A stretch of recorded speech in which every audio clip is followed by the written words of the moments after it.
आप सभी का स्वागत है हिंदी नोवेल स्टोरी एक्सप्लेनर में। यहाँ पर हर एक स्टोरी आपको मैजिक सिस्टम रोमांस की एक जादुई सफ़र पे ले जाएगी। इस स्टोरी का सारा चरित्रों, स्थान, घटना सब कुछ काल्पनिक है। इसे वास्तविकता से जोड़ने का प्रयास ना करें। चलिए स्टोरी की तरफ आगे बढ़ते हैं। नमस्कार दोस्तों, स्वागत है आपका हिंदी नॉवल स्टोरी एक्सप्लेनर में, जहां हर कहानी आपको एक नई दुनिया की झलक दिखाती है। यहां रोमांच, रोमांस और जादू से भरी कहानियां आपका इंतजार कर रही हैं। स्टोरी शुरू करने से पहले सबसे आग्रह है कि वीडियो के नीचे कमेंट सेक्शन को लेफ्ट स्वाइप करने के बाद आपको हाइप वीडियो नाम का फीचर दिखेगा। तो जल्दी से वीडियो को हाइप पॉइंट्स देकर हमारा सहयोग करें, ताकि हम आपके लिए और भी नई नई कहानियां ला सकें। और हाँ, वीडियो को लाइक, शेयर और सब्सक्राइब करना बिल्कुल मत भूलिएगा। चलिए इस रोमांचक यात्रा की शुरुआत करते हैं एक नई कहानी के साथ। अध्याय 381। अगले दिन मियाओ लैंग ने लता शर्मा से कहा कि वह रिया को शाम को अपने घर ले आएं ताकि वह रिया का होमवर्क और प्रगति देख सकें। मैं कुछ काम से बाहर जा रहा हूँ। मैं आज रात रिया को मास्टर मियाओ के घर ले जाऊंगा। तुम बच्चों को घुमाने ले जाओ और थोड़ा मज़ा करो। अगर कुछ हुआ तो मैं फ़ोन करूंगा। जब लता शर्मा कार में बैठी तो मीरा शर्मा ने उन्हें फ़ोन किया। माँ, कृपया ऐसा कुछ मत कहिए जिससे आपके बच्चे पर दबाव पड़े। लता शर्मा समझ गईं, चिंता मत करो, मैं ऐसा नहीं करूंगी। लता शर्मा रिया को ले गई और विजय शर्मा को भी किसी काम से बाहर जाना था। इसलिए राजेश अपनी पत्नी और बच्चों को पार्क में ले गया। पार्क बहुत बड़ा है, जिसमें हर चीज़ बेचने वाले कई स्टॉल हैं। एक प्रकार का ऐसा भी है जो गोल गोल घूमता रहता है। 50 अंगूठियों के लिए 2 रुपये और ज़मीन पर सभी प्रकार के छोटे खिलौने थे, जो सभी विशेष रूप से बेकार थे। खेलने का मजा ये देखने में नहीं है कि ज़मीन पर पड़ी चीज़ें कितनी कीमती हैं। राजेश कपूर ने अपने परिवार के प्रत्येक व्यक्ति के लिए 4 रुपये की अंगूठियां खरीदी और प्रत्येक व्यक्ति को खेलने के लिए 100 अंगूठियां मिलीं। बच्चे छल्ले को बेतरतीब ढंग से फेंकते थे और वे बीच वाले छल्ले में गिरते थे या नहीं, ये भाग्य पर निर्भर करता था। राजेश और मीरा शर्मा दोनों की ऊंचाइयां बहुत स्पष्ट हैं। विशेषकर राजेश कपूर, जो काफ़ी सफाई से गुजर चुके हैं, इसलिए उनका कौशल बहुत सटीक होना चाहिए, है ना? बॉस ने राजेश पर जोर देते हुए कहा, अपना शरीर का ऊपरी हिस्सा बाहर की ओर न झुकाएं, लाइन से बाहर रहें और फाउल न करें। ठीक है, राजेश समझता है। चूंकि मैंने बहुत अधिक काम ले लिया था, इसलिए मेरे बॉस बहुत चिंतित हो गए। इधर मीरा शर्मा और बच्चों के हाथ से 100 मोहरे कुछ ही देर में गायब हो गए। विहू और अवी 2 एथलीट हैं। एक व्यक्ति ने एक छोटा सिरेमिक कछुआ जीता तथा दूसरे ने हथेली के आकार का एक कप जीता। वे दोनों बहुत खुश थे और उन्हें बहुत उपलब्धि का एहसास हो रहा था।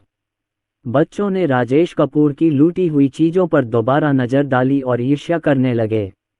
वाह, बच्चा कितना अच्छा है, उसके पास बहुत सारी चीज़ें हैं। बहुत घिनौना है, पिताजी सुपरमैन हैं। मीरा शर्मा को अंतिम पंक्ति बहुत पसंद आई, जिसमें एक जोड़ी प्यारी सिरेमिक गुड़िया प्रेमी जोड़े रखे हुए थे।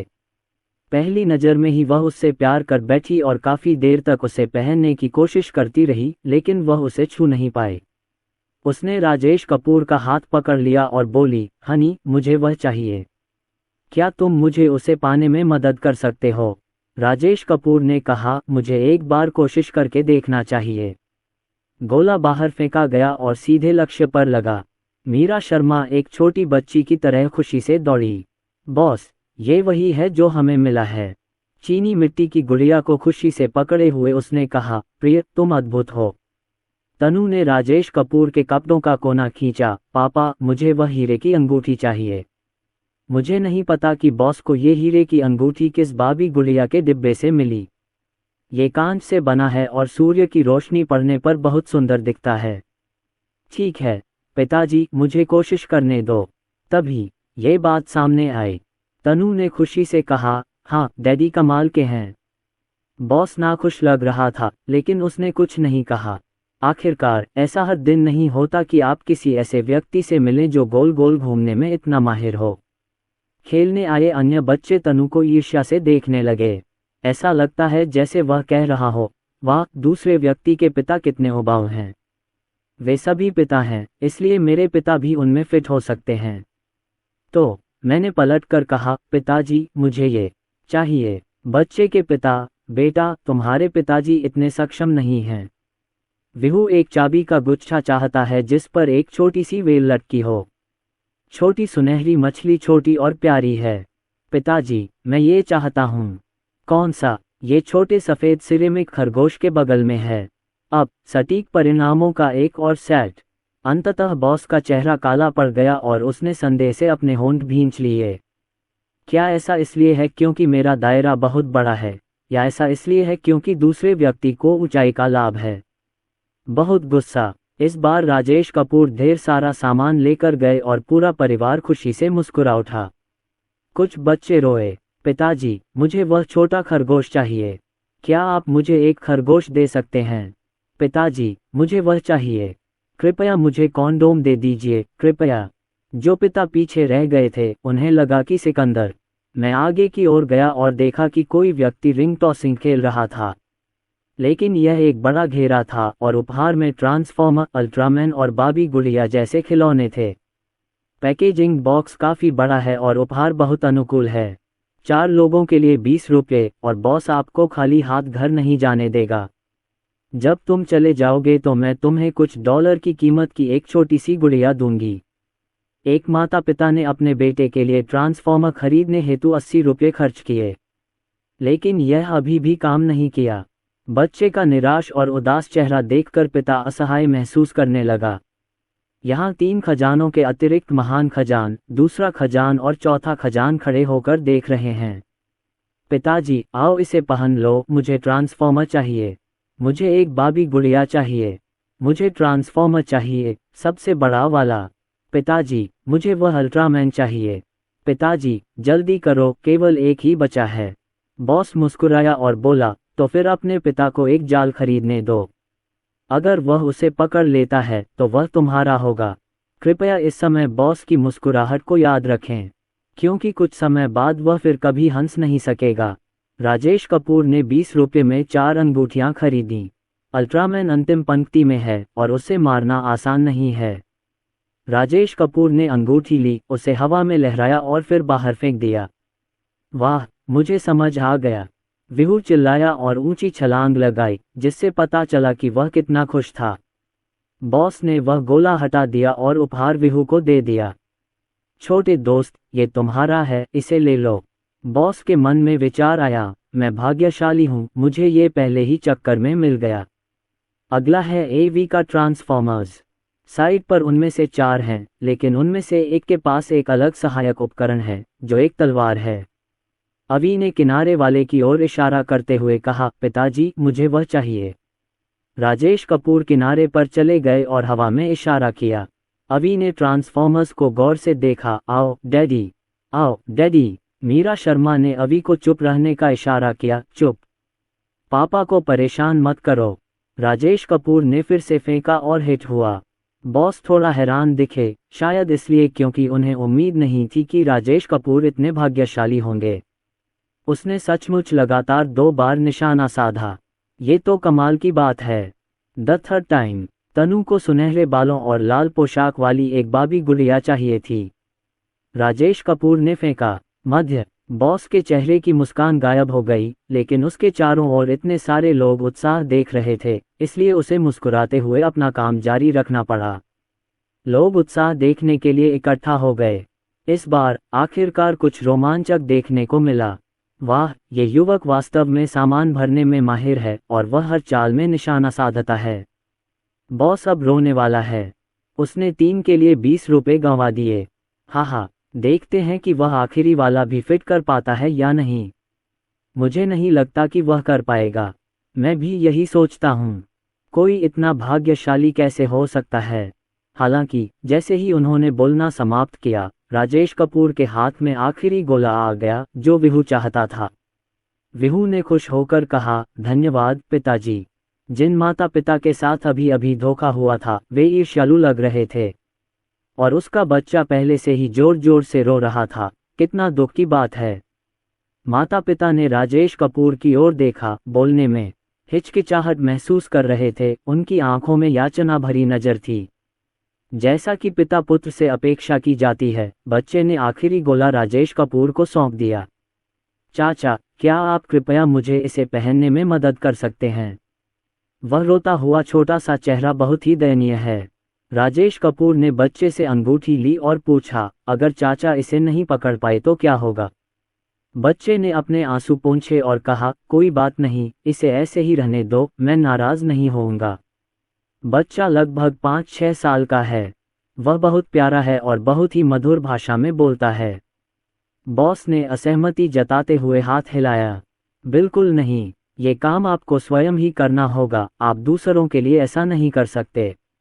जब बच्चे ने ये सुना तो उसकी आंखों से आंसू बहने लगे और वह रोने ही वाला था। राजेश कपूर ने पलटकर हल्के से कहा, मुझे 8 और अंगूठियां लाओ। ये सुनकर बॉस तुरंत घबरा गया। उन्होंने तुरंत कहा, ठीक है, आगे बढ़ो और करो, बस एक बार। ये सुनकर बच्चा हंस पड़ा। दूसरा बच्चा जो उसके सबसे करीब था, उसने उसे दिलासा देते हुए कहा, रो मत, मेरे पापा बहुत अच्छे हैं, वो तुम्हें भी एक अच्छा इंसान बना सकते हैं। विहू ने भी कहा, तुम्हें कौन सी पसंद है? मेरे पापा को बताओ, वो तुम्हें दे देंगे। बाकी बाबी डॉल और ट्रांसफॉर्मर सभी एक जैसे हैं, कोई विकल्प नहीं है। राजेश ने फिर भी पूछा, तुम्हें कौन सा पसंद है? इस बिंदु पर बच्चे के लिए ये पहले से ही बहुत अच्छा है अगर वह फिट हो सकता है। चाचा, मुझे सब पसंद हैं, बस एक चुन लो। राजेश कपूर ने बीच वाले को इसलिए चुना क्योंकि उसका पैकेजिंग बॉक्स नया लग रहा था। गोले को बाहर फेंको और वह एक ही बार में पकड़ा जाएगा। बच्चा खुशी से उछल पड़ा, हाँ बढ़िया, मुझे मिल गया, मेरे पास एक खिलौना है। बॉस ने खिलौना बच्चे को देते हुए कुछ नाराजगी के साथ पूछा, क्या तुम अब भी इसके साथ खेलना चाहते हो? राजेश कपूर मुस्कुराए और सिर हिलाते हुए बोले, मैं अब और नहीं खेलना चाहता। बॉस को राहत मिली, तो फिर चलें। राजेश कपूर अपनी पत्नी और बच्चों के साथ चले गए। बच्चा दौड़ता हुआ आया और प्यार से बोला, धन्यवाद चाचा। राजेश कपूर मुस्कुराए और बोले, आपका स्वागत है। शायद इसलिए कि आज छुट्टी का दिन है, यहाँ सभी प्रकार के खिलौने हैं। गुब्बारे फोड़ने पर पुरस्कार मिलते हैं तथा रेत की बोरियों से डिब्बों पर प्रहार करने पर भी पुरस्कार मिलते हैं। ये पहली बार था जब बच्चे इन चीज़ों के संपर्क में आए थे और उन्हें ये बहुत अजीब लगी। गोलियां गुब्बारों पर लगती हैं और प्रत्येक गोली की कीमत 10 रुपये होती है। गुब्बारों की संख्या के आधार पर उपहार तय होता है। राजेश कपूर ने खिलौना बंदूक उठाए और कहा, जब मैं स्कूल में था तो इससे खेला करता था। कई साल हो गए हैं। मीरा शर्मा ने अपना सिर हिलाया, मैंने इसे पहले कभी नहीं खेला है। राजेश कपूर ने अपनी स्थिति संभाली और कहा, ये ऐसी चीजें हैं जिनके साथ लड़के खेलना पसंद करते हैं। जैसे ही ये शब्द निकले, गोलीबारी शुरू हो गई। दीवार पर लगे गुब्बारे धमाके के साथ टूट गए और बच्चे राजेश कपूर को प्रशंसा भरी नजरों से देखने लगे। वाह, पिताजी अद्भुत हैं। पिताजी, आप मेरे आदर्श हैं। पिताजी, मैं भी खेलना चाहता हूँ। मैं भी खेलना चाहता हूँ। कुछ ही देर में राजेश कपूर ने अपनी सारी गोलियां खत्म कर दी और उनकी हिट दर 100% थी। बॉस मुस्कुराया और बोला, तुम कमाल हो नौजवान। क्या तुम सेना से हो?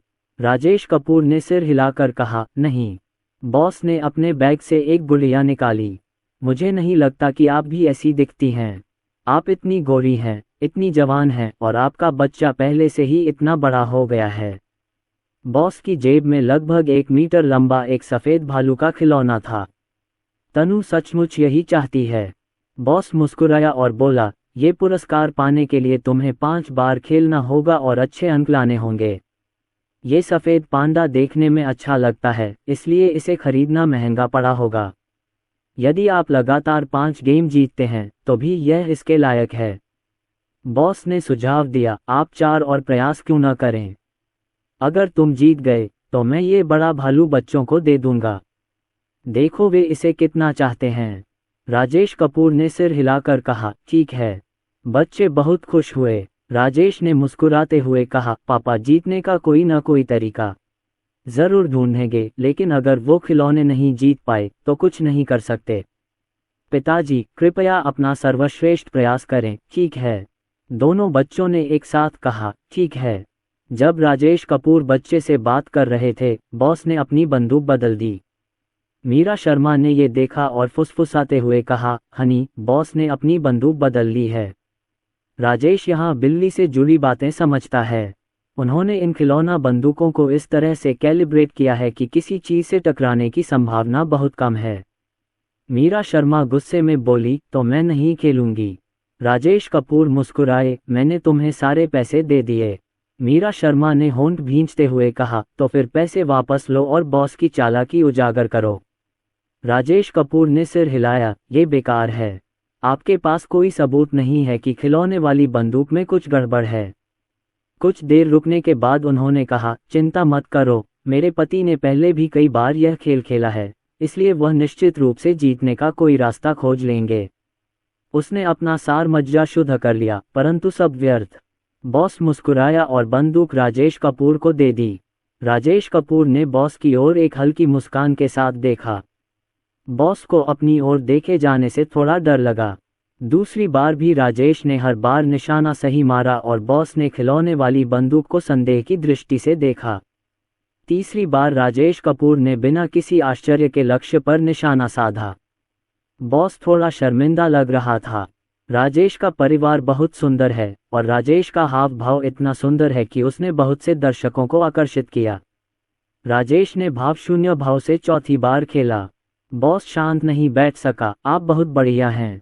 राजेश कपूर ने अर्थपूर्ण ढंग से कहा, नहीं, बात बस इतनी है कि आपकी बंदूक शक्तिशाली है। ये स्पष्टतः एक छिपा हुआ अर्थ है। पांचवी बार भी राजेश का निशाना सही बैठा और उसके पीछे गुब्बारा फुला रहे व्यक्ति को बचने का समय ही नहीं मिला। बॉस ने बहुत अनिच्छा से टेडी बियर बाहर निकाला। यह उसकी दुकान का खजाना है। आप एक बच्चे की बलि दिए बिना भेड़िया नहीं पकड़ सकते। ग्राहकों को आकर्षित करने के लिए इस भालू को भारी कीमत पर खरीदा गया था। बच्चे चाहकर भी इतना बड़ा खिलौना नहीं उठा सकते थे। राजेश कपूर ने बड़ा खिलौना पकड़ा और मुस्कुराते हुए कहा, चलो चलें। कुछ कदम चलने के बाद वह वापस मुड़ा। मैंने देखा कि बॉस अपनी बंदूक की ओर बाईं और दाईं ओर देख रहा था। उसके चेहरे पर जीवन के प्रति संदेह का भाव था। मीरा शर्मा ने राजेश कपूर को गले लगा लिया, पतिदेव, आप बहुत घिनौने हैं। राजेश कपूर मुस्कुराए और उसके कान में कुछ फुसफुसाया। मीरा शर्मा का छोटा सा चेहरा बिना किसी हिचकिचाहट के लाल हो गया। सामने एक छोटी सी दुकान थी और राजेश कपूर और उनका परिवार फिर से उस बच्चे से टकरा गया। पिता ने प्रत्येक बच्चे के लिए ग्रिल्ड सॉसेज और कुछ स्नैक्स खरीदे। बच्चों ने राजेश कपूर की ओर देखा और तुरंत स्वीकार नहीं किया।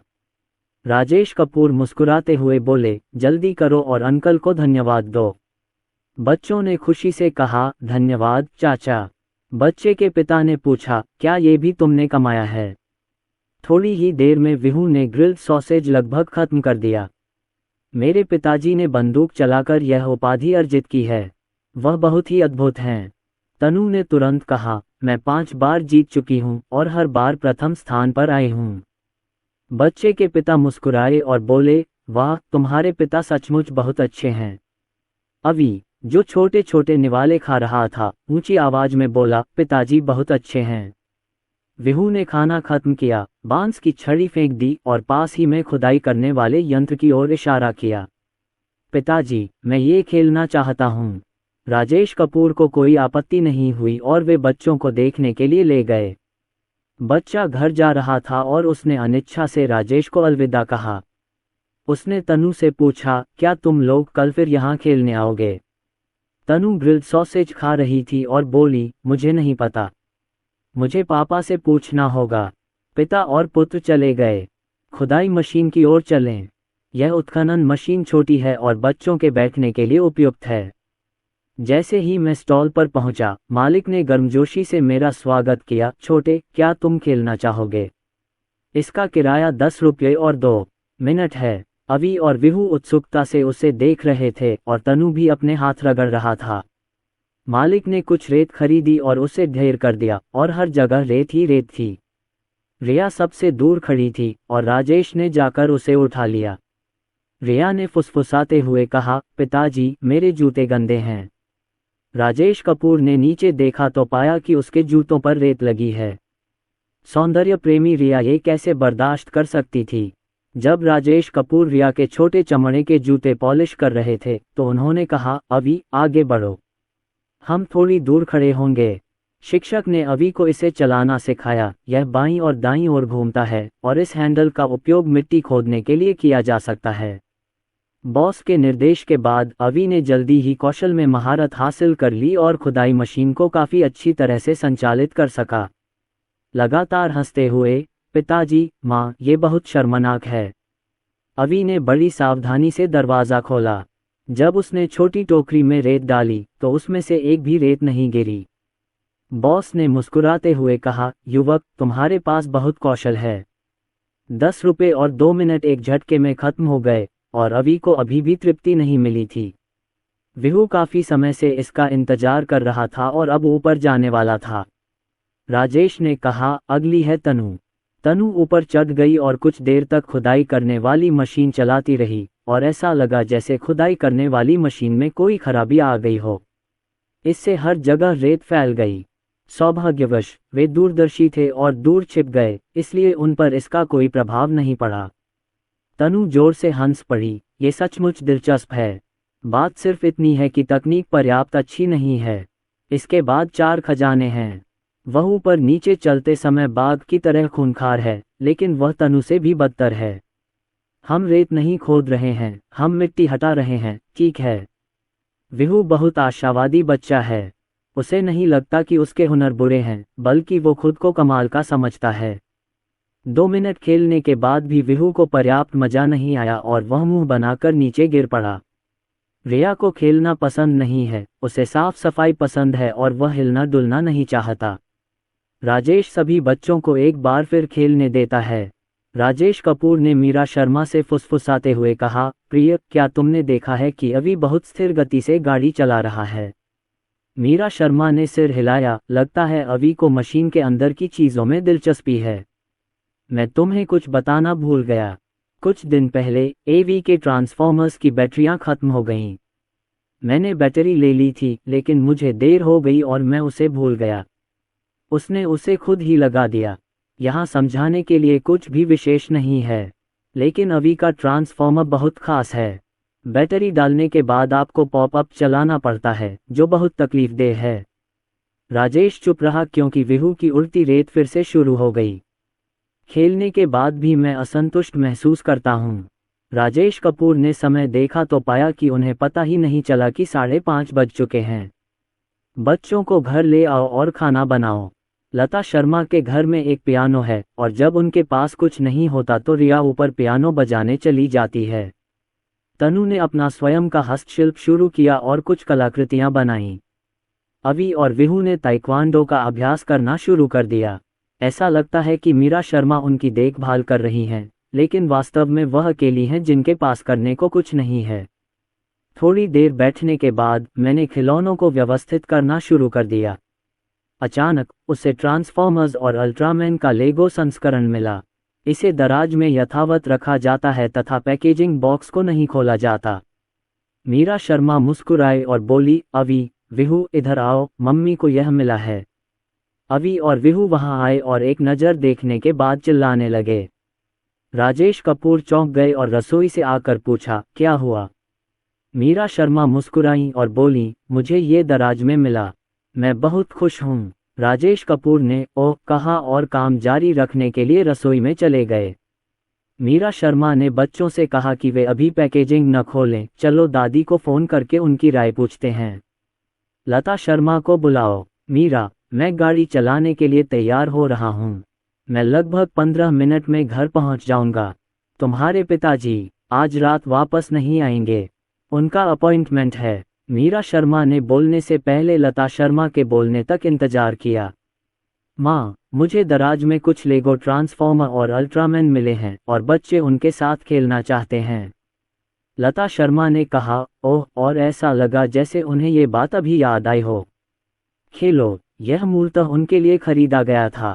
अगर उन्हें आज यह नहीं मिला होता तो मैं इसके बारे में लगभग भूल ही गया होता। मीरा शर्मा ने बच्चों को देखकर संकेत दिया कि वे पैकेजिंग खोल सकते हैं। तो फिर आप गाड़ी चलाए, माँ, मैं फ़ोन रख रहा हूँ। मीरा शर्मा ने उनके लिए क्षेत्रों का विभाजन किया। आओ आओ आओ, ये जगह सिस्टर रिया की है, यहाँ आओ। अवी, तुम यहाँ हो। विहू, तुम यहाँ हो। अगर दो ब्लॉक एक साथ मिल जाएं, तो उन्हें अलग करना मुश्किल है। खिलौनों को विहू और अवी ने अलग अलग जोड़ा। मीरा शर्मा अवी के बगल में पालथी मारकर बैठ गईं। उन्हें लग रहा था कि उनके ट्रांसफॉर्मर सबसे जटिल हैं। निर्देश पढ़ने के बाद ये वास्तव में बहुत जटिल है।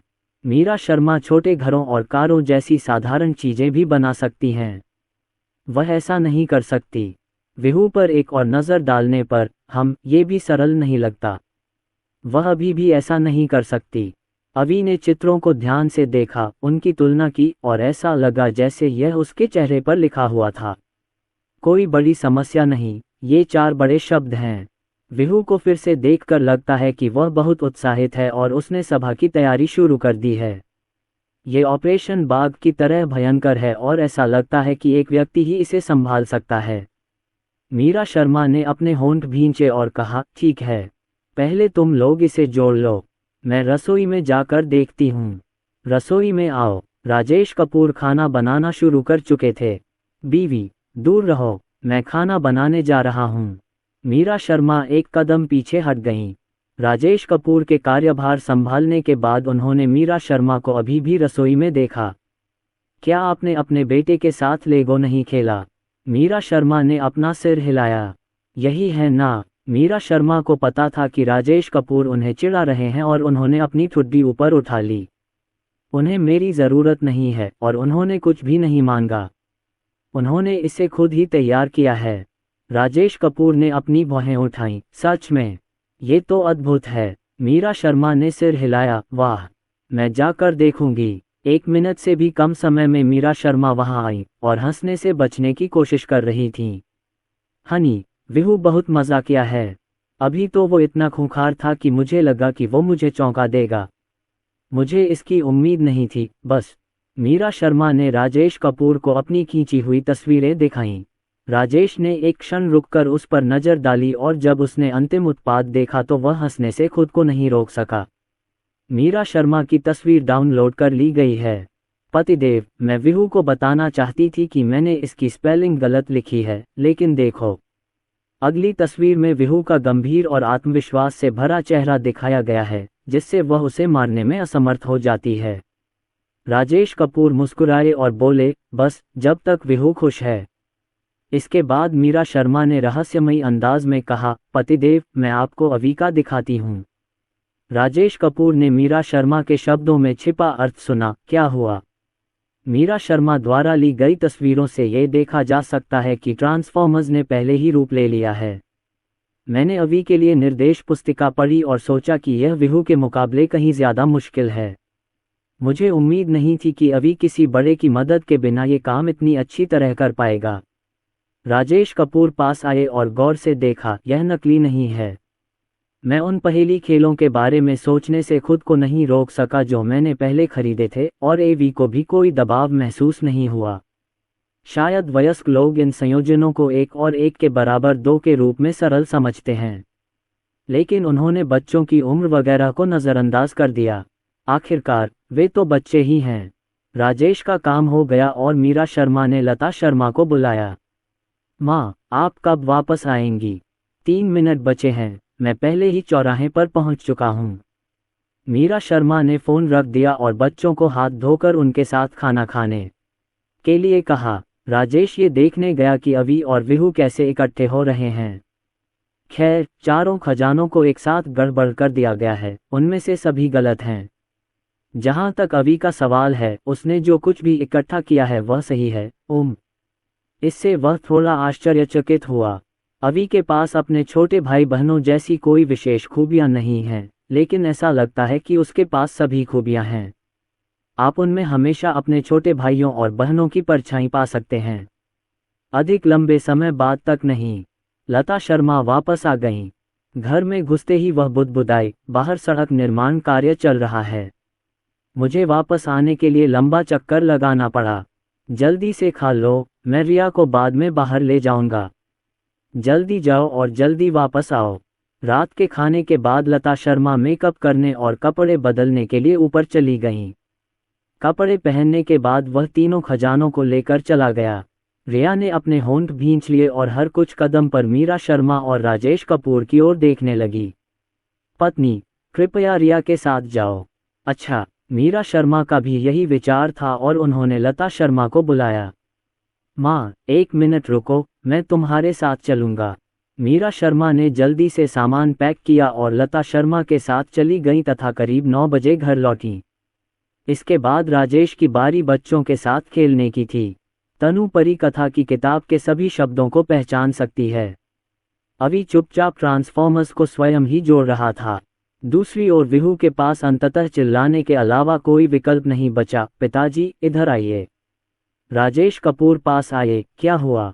विहू ने अपना सिर झुकाया और पूछा। पिताजी, मैं इसे कहाँ रखूं? राजेश कपूर ने एक नज़र डाली और सुझाव दिया। विहू, चलो अब असेंबली को एक तरफ रख देते हैं।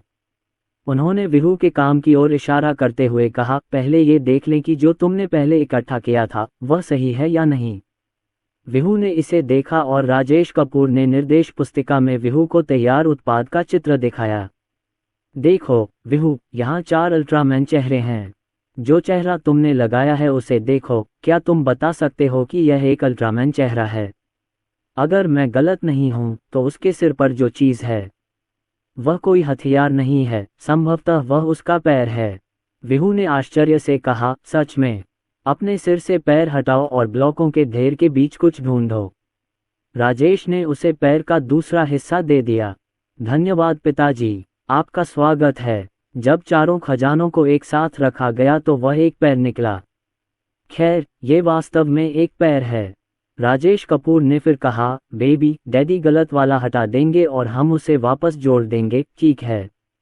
विहू ने अपनी उपलब्धियों को देखा और उन्हें छोड़ने में थोड़ा हिचकिचाहट महसूस की।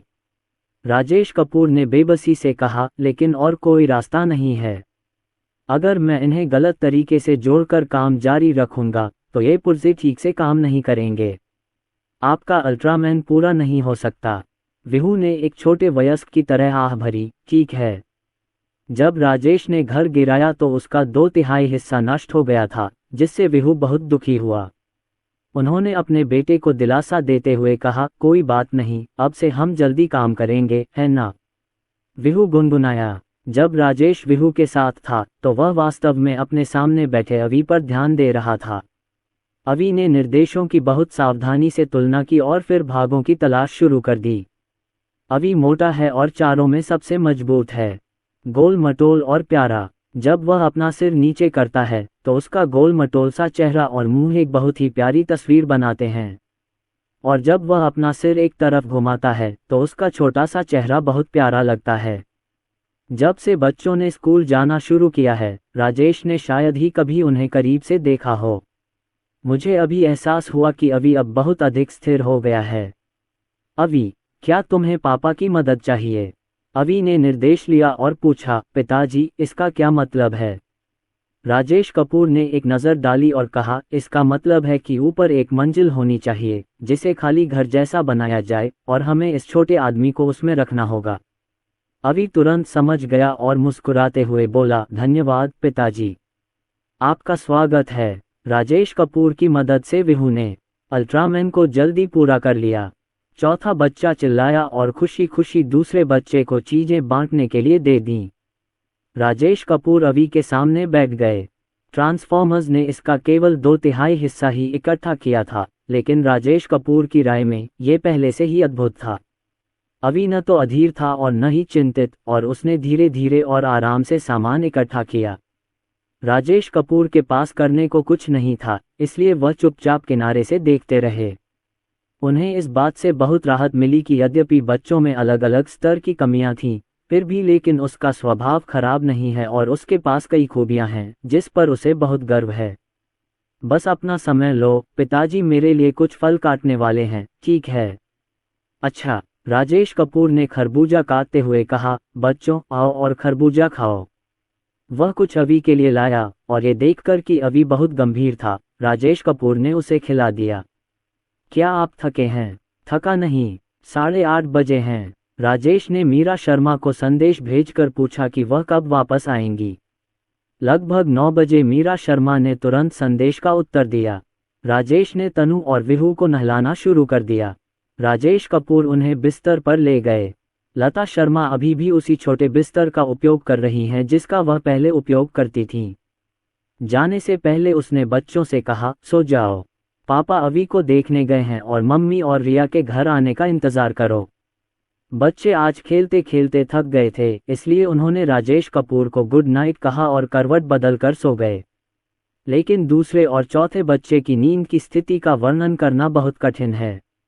अवी, क्या तुम तैयार हो? अवी अपनी उत्तेजना नहीं छिपा सका। बस थोड़ा सा और, डैडी, बस थोड़ा सा और। राजेश देखने आया और सच्चे मन से प्रशंसा की। वाह अवी, तुम कमाल हो। अवी मुस्कुराया और अंतिम चरण में पहुंचने लगा। पिताजी, मैं समाप्त कर चुका हूं। ये देखकर कि अवी खुशी से उड़ने वाला है, राजेश ने उसे पकड़ लिया और गोल गोल घुमाया। अवी ने हंसते हुए पूछा, पिताजी, क्या अवी कमाल का है? राजेश ने प्रशंसा से कहा, यह आश्चर्यजनक है। हमारा अवी बेहतर से बेहतर होता जा रहा है। अवी की प्रशंसा की गई और उसके चेहरे पर गर्व का भाव था। पिताजी, मेरा काम बहुत कठिन था, लेकिन मैं इसे करने में कामयाब रहा। महान। राजेश ने इस अवसर का लाभ उठाते हुए अवी से गंभीरतापूर्वक बात की। वास्तव में, अवी, माँ और पिताजी को विश्वास नहीं हो रहा कि तुम ये सब अकेले कर सकते हो। तुम्हें खुद भी यकीन नहीं हो रहा, है ना? अवी ने सिर हिलाया। हाँ, मैंने भी ऐसा नहीं सोचा था। राजेश कपूर अपने बेटे के बाल संवारते हुए मुस्कुराए। तो कुछ चीज़ें हमारी क्षमता से बाहर नहीं होती, बल्कि हम उन पर विश्वास नहीं करते। जब तक हम में प्रयास करने का साहस है, तब तक हम जान सकेंगे कि हम ये कर सकते हैं या नहीं, है ना? अवी ने भारी स्वर में सिर हिलाया। वह इस कथन का अर्थ अच्छी तरह समझ गया था। राजेश ने कहा, माँ और पिताजी न केवल यह मानते हैं कि तुम ये काम अकेले नहीं कर सकते, बल्कि वे ये भी सोचते हैं कि तुम दृढ़ता से काम नहीं कर पाओगे। अवी चिल्लाया। अवी दृढ़ रहा। राजेश कपूर ने राहत और गर्व के साथ कहा, हाँ, जब हम सब ने सोचा था कि आप टिक नहीं पाएंगे, तब भी आपने डटे रहे। दृढ़ता ही विजय है न? अवी ने फिर सिर हिलाया। पिताजी, अवी बहुत बढ़िया है। राजेश कपूर ने अपने बेटे का माथा जोर से चूमा। पिताजी जानते हैं। अब से पिताजी को विश्वास है कि अवी यह कर सकता है और दृढ़ रहेगा। तो फिर अवी को भी विश्वास है कि वह ये कर सकता है और दृढ़ रह सकता है, ठीक है? अवी ने गंभीरता से कहा, ठीक है। राजेश कपूर ने प्यार से उसके सिर पर हाथ फेरा। तुम्हारे छोटे भाई बहन भी हैं। डैडी बहुत खुश हैं कि उन्हें तुम्हारे जैसा भाई मिला। ये बहुत बढ़िया है। अवी खुशी से मुस्कुराया। चलो, पिताजी तुम्हें बिस्तर पर ले जाएंगे। अवी एक क्षण के लिए झिझका और बोला, पिताजी, आपको यह माँ को दिखाना होगा। माँ को बताना होगा कि अवी अद्भुत है। ऐसा लगता है कि अवी खुद को साबित करने की बहुत कोशिश कर रहा है, लेकिन ऐसा नहीं लगता। राजेश कपूर मुस्कुराए और बोले, ठीक है, जब माँ जल्दी वापस आएंगी, तो पिताजी उन्हें दिखा देंगे। अवी को नहलाने में मदद करने के बाद मैं ऊपर गया और पाया कि सभी लोग सो रहे थे। शुभ रात्रि अवी। शुभ रात्रि पिताजी। राजेश कपूर ने लिविंग रूम में 10 मिनट से अधिक समय तक इंतजार किया। उसके बाद मीरा शर्मा और अन्य लोग वापस आ गए। रिया वापस आते समय सो गई थी। लता शर्मा बोली, राजेश कपूर, पहले बच्चे को सुला दो। जब तुम्हारा काम हो जाए तो नीचे आ जाना, मुझे तुमसे कुछ कहना है। अच्छा। 5 मिनट बाद में मीरा शर्मा ने अवी के ट्रांसफॉर्मर्स को देखा और पूछा, हनी, क्या तुमने और अवी ने इसे साथ मिलकर बनाया है? राजेश कपूर ने सिर हिलाया, नहीं, अवी ने ये सब खुद ही किया है। मीरा शर्मा हैरान रह गईं और सोफे पर बैठी लता शर्मा भी हैरान दिखीं। वह अकेला है। राजेश कपूर मुस्कुराए और बोले, खैर, मैंने कोई मदद नहीं की। उन्होंने तो तुम्हें वापस आकर देखने को भी कहा था और उन्होंने कहा था कि अवी सबसे अच्छा है। मीरा शर्मा के चेहरे पर बहुत ही सौम्य भाव थे। सिर्फ अवी ही महान नहीं है, हर बच्चा महान है। जब बच्चे कुछ महीने के थे तो मैंने अपने तीसरे बच्चे को अधिक प्राथमिकता दी, क्योंकि वह कमजोर थी। अब भी मैं अच्छे व्यवहार वाली और समझदार रिया के प्रति अधिक दया दिखाता हूँ। उन्होंने और राजेश ने एक अच्छा संतुलन बनाने और प्रत्येक बच्चे की भावनाओं का अच्छी तरह से ख्याल रखने की पूरी कोशिश की। अपने छोटे भाइयों और बहनों की तुलना में अवी थोड़ा साधारण दिखता है। मीरा शर्मा ने आह भरते हुए कहा, मुझे पता ही नहीं था कि अवी इतना अद्भुत हो गया है। लता शर्मा ने प्रशंसा करते हुए कहा, अवी अच्छा है। कुछ देर रुकने के बाद उन्होंने आगे कहा, मैं आपको बता दूं कि हमने आज रिया की प्रगति की समीक्षा की और उन्होंने कहा कि रिया की वर्तमान शिक्षिका अभी भी बहुत जिम्मेदार है। रिया में इस क्षेत्र में अद्वितीय प्रतिभा है। हमें उसे समाज में कैसे व्यवहार करना है ये सिखाना चाहिए और उसकी इस प्रतिभा को बर्बाद नहीं होने देना चाहिए। लता शर्मा की आंखें और भौहें मुस्कुरा रही थीं और वह बहुत खुश थीं। वह अभी भी युवा है और वह दिन देख पाएगी जब वह 3 खजानों को अच्छी तरह से सीख लेगी। दंपति कमरे में वापस आए तो पाया कि अवी सोया नहीं था। माँ, दोनों दंपति दंग रह गए। अवी, तुम अभी तक सोए नहीं? अवी ने अपना सिर आगे बढ़ाया और उसकी आंखों में तारों का समुद्र सा दिखाई दिया। माँ, क्या तुमने मेरे ट्रांसफॉर्मर्स देखे हैं? मीरा शर्मा आई और बोली, देखो, मम्मी को लगता है कि अवी बहुत बढ़िया है। अवी खुशी से मुस्कुराया। मीरा शर्मा ने उसका माथा चूमा। सो जाओ, शुभ रात्रि। शुभ रात्रि, माँ। राजेश कपूर और मीरा शर्मा ने एक दूसरे को देखा और बाहर जाकर बात करने का फैसला किया। दरवाजे के बाहर मीरा शर्मा ने राजेश कपूर को रिया के बारे में बताया। मैंने पहले ही वादा किया है कि अगर रिया के साथ कुछ अप्रत्याशित नहीं हुआ तो वह अंतर्राष्ट्रीय स्तर पर प्रसिद्ध संगीतकार बन जाएगा। मीरा शर्मा खुश होने के बाद फिर से चिंतित हो गईं। पतिदेव, इससे मुझे तनाव महसूस हो रहा है। राजेश कपूर मीरा शर्मा की भावनाओं को समझ गए और उन्होंने अपनी पत्नी को सांत्वना देने के लिए गले लगा लिया। हम इसे वैसे ही करेंगे जैसे हमें करना है। वह संगीतकार बन पाएगा या नहीं, यह मेरे लिए बिल्कुल भी महत्वपूर्ण नहीं है। मैं बस यही आशा करता हूं कि वह सुरक्षित और स्वस्थ हो। अब मैं एक अभिभावक हूं, इसलिए मैं इसे समझता हूं। सुरक्षित और स्वस्थ रहना उतना कठिन नहीं है। मीरा शर्मा उसकी बाहों में झुक गई। हाँ, चाहे रिया भविष्य में संगीतकार बने या नहीं, हमें जो करना है हम करेंगे। कुछ भी नहीं बदलेगा। लता शर्मा बाहर आई और पूछा, अच्छा, आप दरवाजे पर खड़े क्या कर रहे हैं? राजेश कपूर ने जवाब दिया, अभी सोने गया था और हमें डर था कि हमारा शोर उसे परेशान कर देगा। लता शर्मा ने सिर हिलाया और कहा, आप लोगों को अपना सामान पैक कर लेना चाहिए और जल्दी सो जाना चाहिए। ठीक है, माँ। विजय शर्मा आज रात अंकल अन के घर पर सोएगा, इसलिए उसके लिए दरवाजा खुला छोड़ने की कोई ज़रूरत नहीं है। अगली सुबह जल्दी राजेश कपूर नाश्ता बनाने के लिए उठे। मुंबई में सब कुछ एक जैसा है। उन्होंने कल रात बच्चों की आज की एनिमेटेड फिल्म के लिए टिकट खरीदे, जो शाम 4:30 से 5:30 बजे तक चलेगी। ये बात अभी तक बच्चों को नहीं बताई गई है। नाश्ते के बाद जब बच्चों को ये खबर मिली तो वे बहुत खुश हुए। यह उनका पहली बार सिनेमा में फिल्म देखने जाने का मौका है। मैंने पहले भी उन्हें फिल्म दिखाने ले जाने के बारे में सोचा था, लेकिन मुझे कोई उपयुक्त जगह नहीं मिली। कल रात ही मैंने गलती से एक फिल्म देखी और पाया कि कुछ फिल्में शिशुओं के लिए उपयुक्त होती हैं। फिल्म के परिचय में कहा गया है कि यह जादू और परिवार के बीच की एक काल्पनिक कहानी है। ये फिल्म 2D एनिमेशन है और 2 दिनों से चल रही है। समीक्षाएं अच्छी हैं और बच्चों को दिखाने लायक है।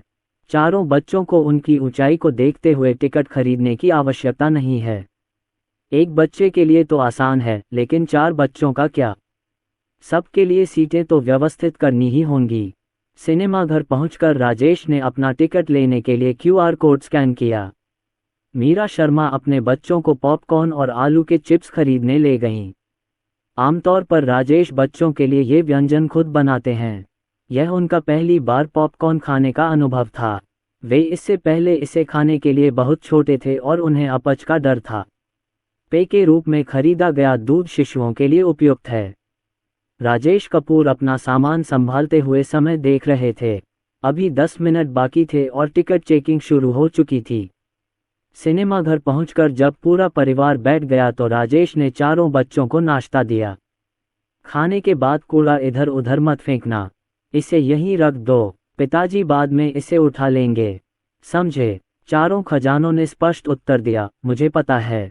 इसके अलावा फिल्म देखते समय तेज आवाज न करें और न ही इधर उधर चलें।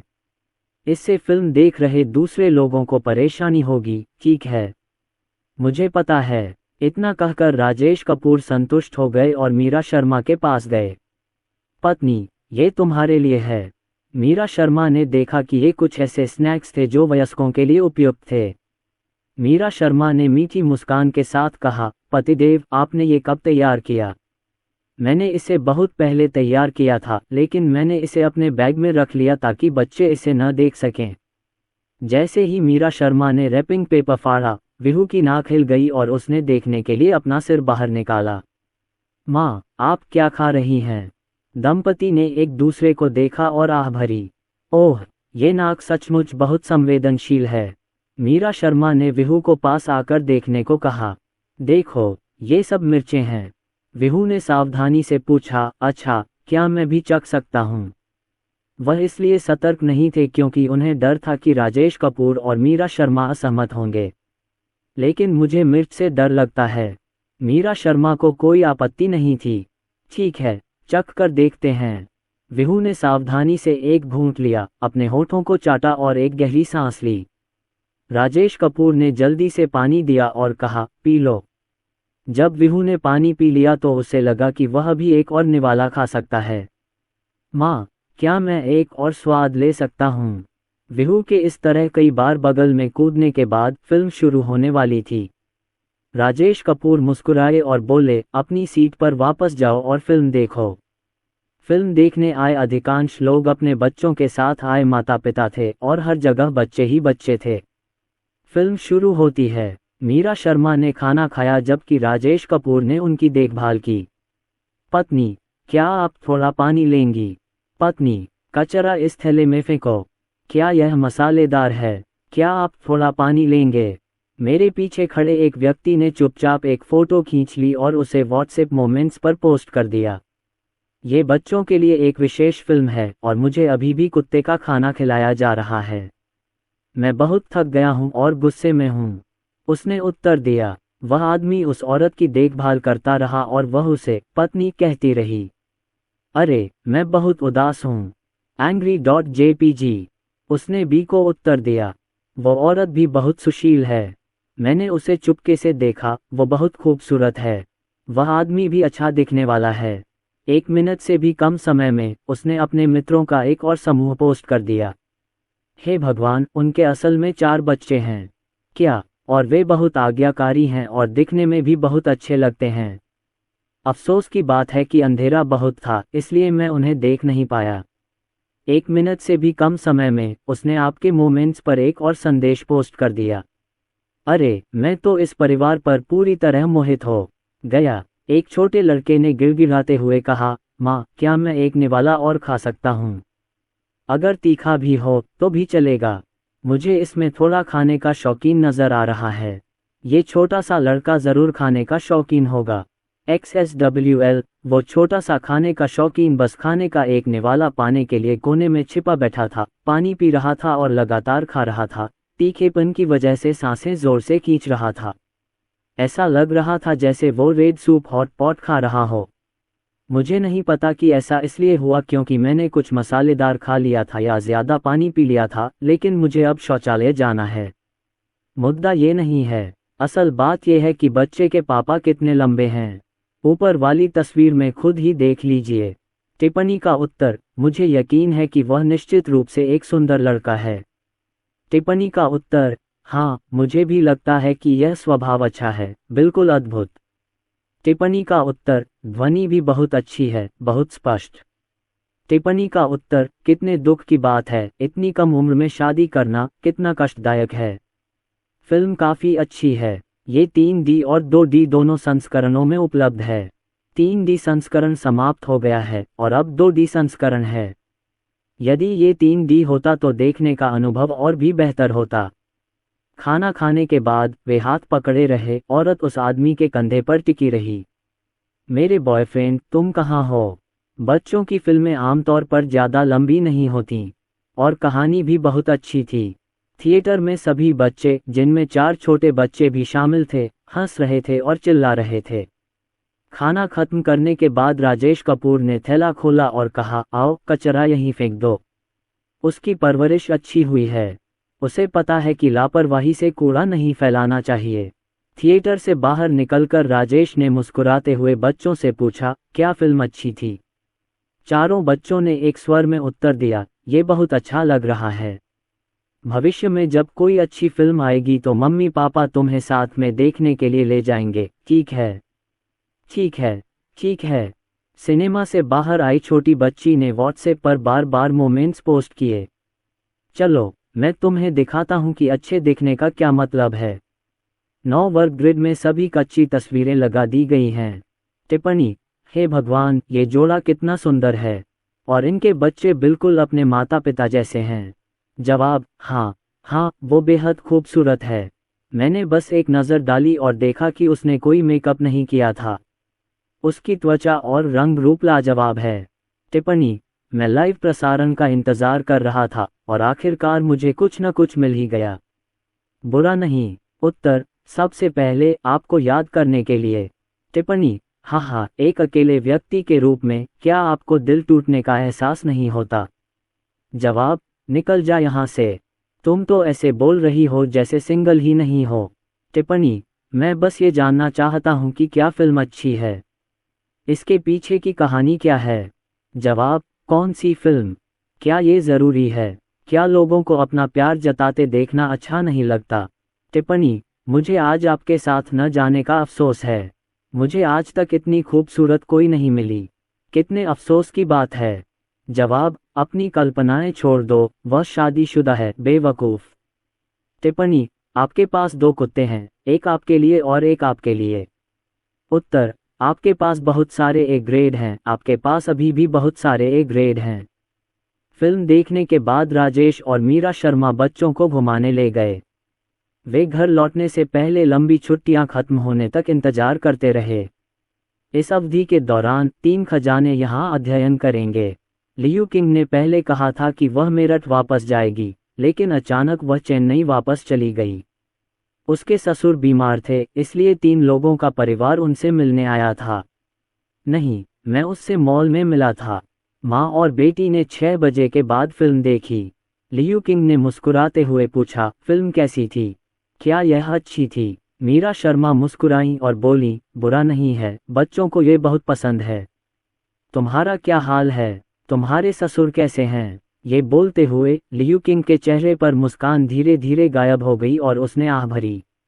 इसका जिक्र मत करो, मेरे ससुर गिर गए हैं और उनका आधा शरीर सुन्न हो गया है। वे शायद व्हीलचेयर पर होंगे। मीरा शर्मा ने भौहें चढ़ाईं, अब गिरना गंभीर बात होगी। लियू किंग बोलने में हिचकिचा रही थी, उसका स्वर शिकायत से भरा था। यदि यह सिर्फ एक साधारण गिरावट होती तो कहने को ज़्यादा कुछ नहीं होता, लेकिन क्या गलत? लियू किंग ने गहरी सांस ली, मेरे ससुर शराबी हैं। उन्हें शराब पीने की लत है। हमने हर संभव कोशिश की, लेकिन कुछ भी काम नहीं आया। किसी ने हमारी बात नहीं सुनी। इसलिए हमने शादी के बाद घर से बाहर निकलकर अपना खुद का व्यवसाय शुरू करने का फैसला किया। हमने सोचा कि यह गिरावट रात में जागने के कारण हो सकती है, लेकिन किसने सोचा था? उस दिन मेरी सास कुछ काम से अपने गृहनगर गई थी और वह उनकी अनुपस्थिति का फ़ायदा उठाकर अपने दोस्तों के साथ शराब पीने चला गया। शराब पीने के बाद मैं बाथरूम जाने के लिए घर गया और चक्कर में मैं गलत शौचालय में चला गया और फिसल गया। उसने कुछ घटित होने के बाद ही सच्चाई बताई। मुख्य कारण यह है कि मेरी सास अब उसकी देखभाल नहीं करना चाहती। मैं कुछ दिनों से खुद उसकी देखभाल कर रही हूं और एक नज़र रखने को तैयार हूं।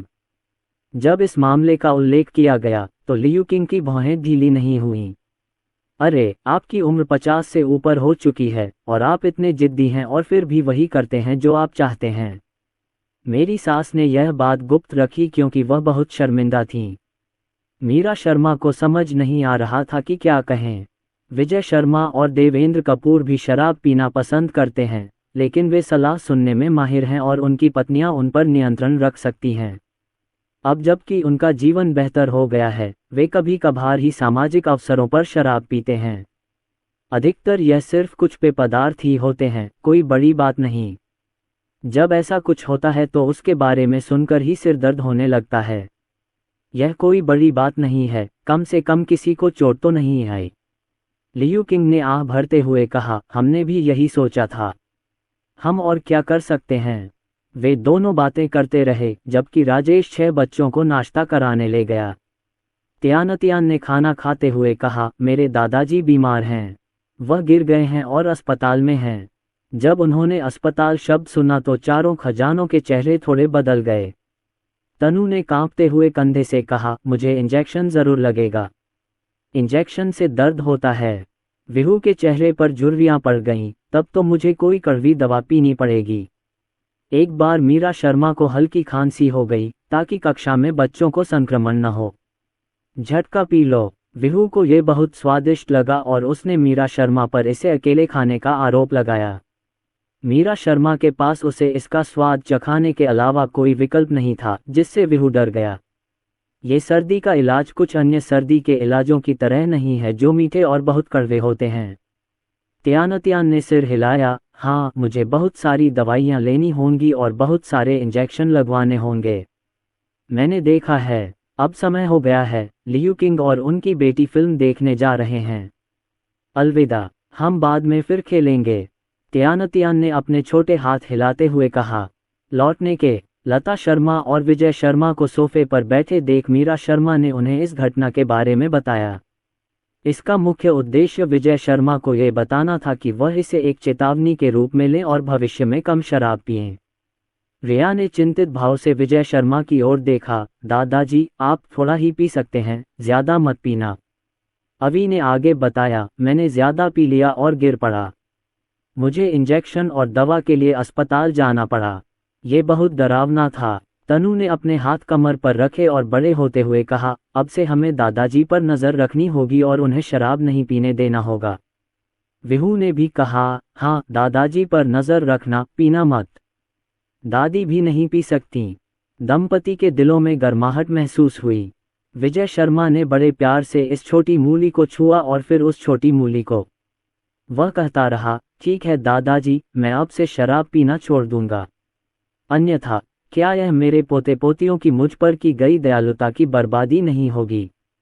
लता शर्मा ने बच्चों की प्रशंसा करते हुए कहा, आप भविष्य में सुपरवाइजर बनेंगे। चारों खजानों ने एक स्वर में उत्तर दिया, ठीक है। लता शर्मा ने राहत भरी आवाज में कहा, हमारे नन्हे पोते पोतियां बड़े हो गए हैं और दूसरों की देखभाल करना जानते हैं। दादा दादी का आपके प्रति प्यार व्यर्थ नहीं गया। जब बच्चे अकेले खेलने चले गए तो लता शर्मा ने अपने पति को ठंडी निगाह से देखा। क्या तुमने सुना? अगर अगली बार तुमने शराब पी तो मैं अपने पोते पोतियों को इसके बारे में बता दूंगा। विजय शर्मा ने एक दुर्लभ मुस्कान बिखेरी, ऐसा मत करो। मैंने तो बस थोड़ी ही पी है और मैं ज्यादा शराब नहीं पीता। लता शर्मा ने शांति से कहा, आप ज्यादा नहीं पीते, लेकिन हर बार जब आप पीते हैं तो नशे में धुत हो जाते हैं और बेहोश हो जाते हैं। खैर, अगर तुमने फिर से बहुत ज्यादा पी लिया तो मैं तुम्हें बता दूंगी। बूढ़े अन ने इस साल धूम्रपान और शराब पीना छोड़ दिया है। अपनी उम्र में इधर उधर उछलना कूदना बंद करो और अपना अच्छा ख्याल रखो। विजय शर्मा ने आह भरते हुए असहाय भाव से कहा, ठीक है, अब से मैं आपकी बात मानूंगा, ठीक है। लता शर्मा ने पलटकर पूछा, अगर आप मेरी बात नहीं सुनेंगे तो किसकी सुनेंगे? विजय शर्मा, अगले कुछ दिनों तक रिया सुबह मीरा शर्मा के साथ पियानो सीखने जाती और रात के खाने के बाद लौट आती। मैंने लाओ मियाओ को आपके द्वारा लाया गया औषधीय सूप दिया और अब उसका गला लगभग ठीक हो गया है। आप सूप कैसे बनाते हैं? क्या आप मुझे बता सकते हैं? राजेश कपूर मुस्कुराए और बोले, कोई बात नहीं, मैं कुछ ही देर में सारे कदम लिखकर तुम्हें भेज दूंगा। मियाओ लांग की पत्नी का स्वर कृतज्ञता से भरा था। शुक्रिया, उसे सालों से यह समस्या है। उसने हर तरह की दवा आजमा ली है, लेकिन आपके सूप जितना असर किसी और चीज से नहीं हुआ। फोन रखने के बाद राजेश ने सूप बनाने की विधि लिखी, फोटो खींची और मीरा शर्मा को भेज दी। मीरा शर्मा इसे मियाओ लांग की पत्नी को दिखाएं। दोपहर के भोजन के बाद राजेश बच्चों को झपकी लेने के लिए ले गया। उठने के बाद मैंने बच्चों के साथ खिलौने की दुकान पर जाने का फैसला किया। वह एकमात्र व्यक्ति था जो इस खिलौने की दुकान के बारे में जानता था और वहां तक गाड़ी से जाने में आधा घंटा लगता था। टॉय टाउन, जैसा कि नाम से पता चलता है, खिलौनों से भरा हुआ है। वे पहले से ही बहुत सारे शब्द जानते हैं और जब वे टॉय टाउन शब्द देखते हैं तो वे खुशी से उछल पड़ते हैं। इससे पहले कि राजेश उन्हें अंदर ले जाता, उसने स्पष्ट कर दिया, आप केवल 2 खिलौने ही खरीद सकते हैं। चारों बच्चों ने एक स्वर में उत्तर दिया, मुझे पता है। टॉयलैंड बच्चों के लिए खुशियों का सागर है। वे खिलौनों की चकाचौंध भरी श्रृंखला देखकर अभिभूत हो गए और उन सभी को घर खरीदना चाहते थे। यहाँ तक कि राजेश भी उससे चकित था। मुझे बताओ, आजकल बच्चे खेलना क्यों पसंद करते हैं? क्या इसका कारण यह नहीं है कि खिलौने बहुत अधिक हैं? मोबाइल गेम्स, डेस्कटॉप गेम्स और आधुनिक खिलौने।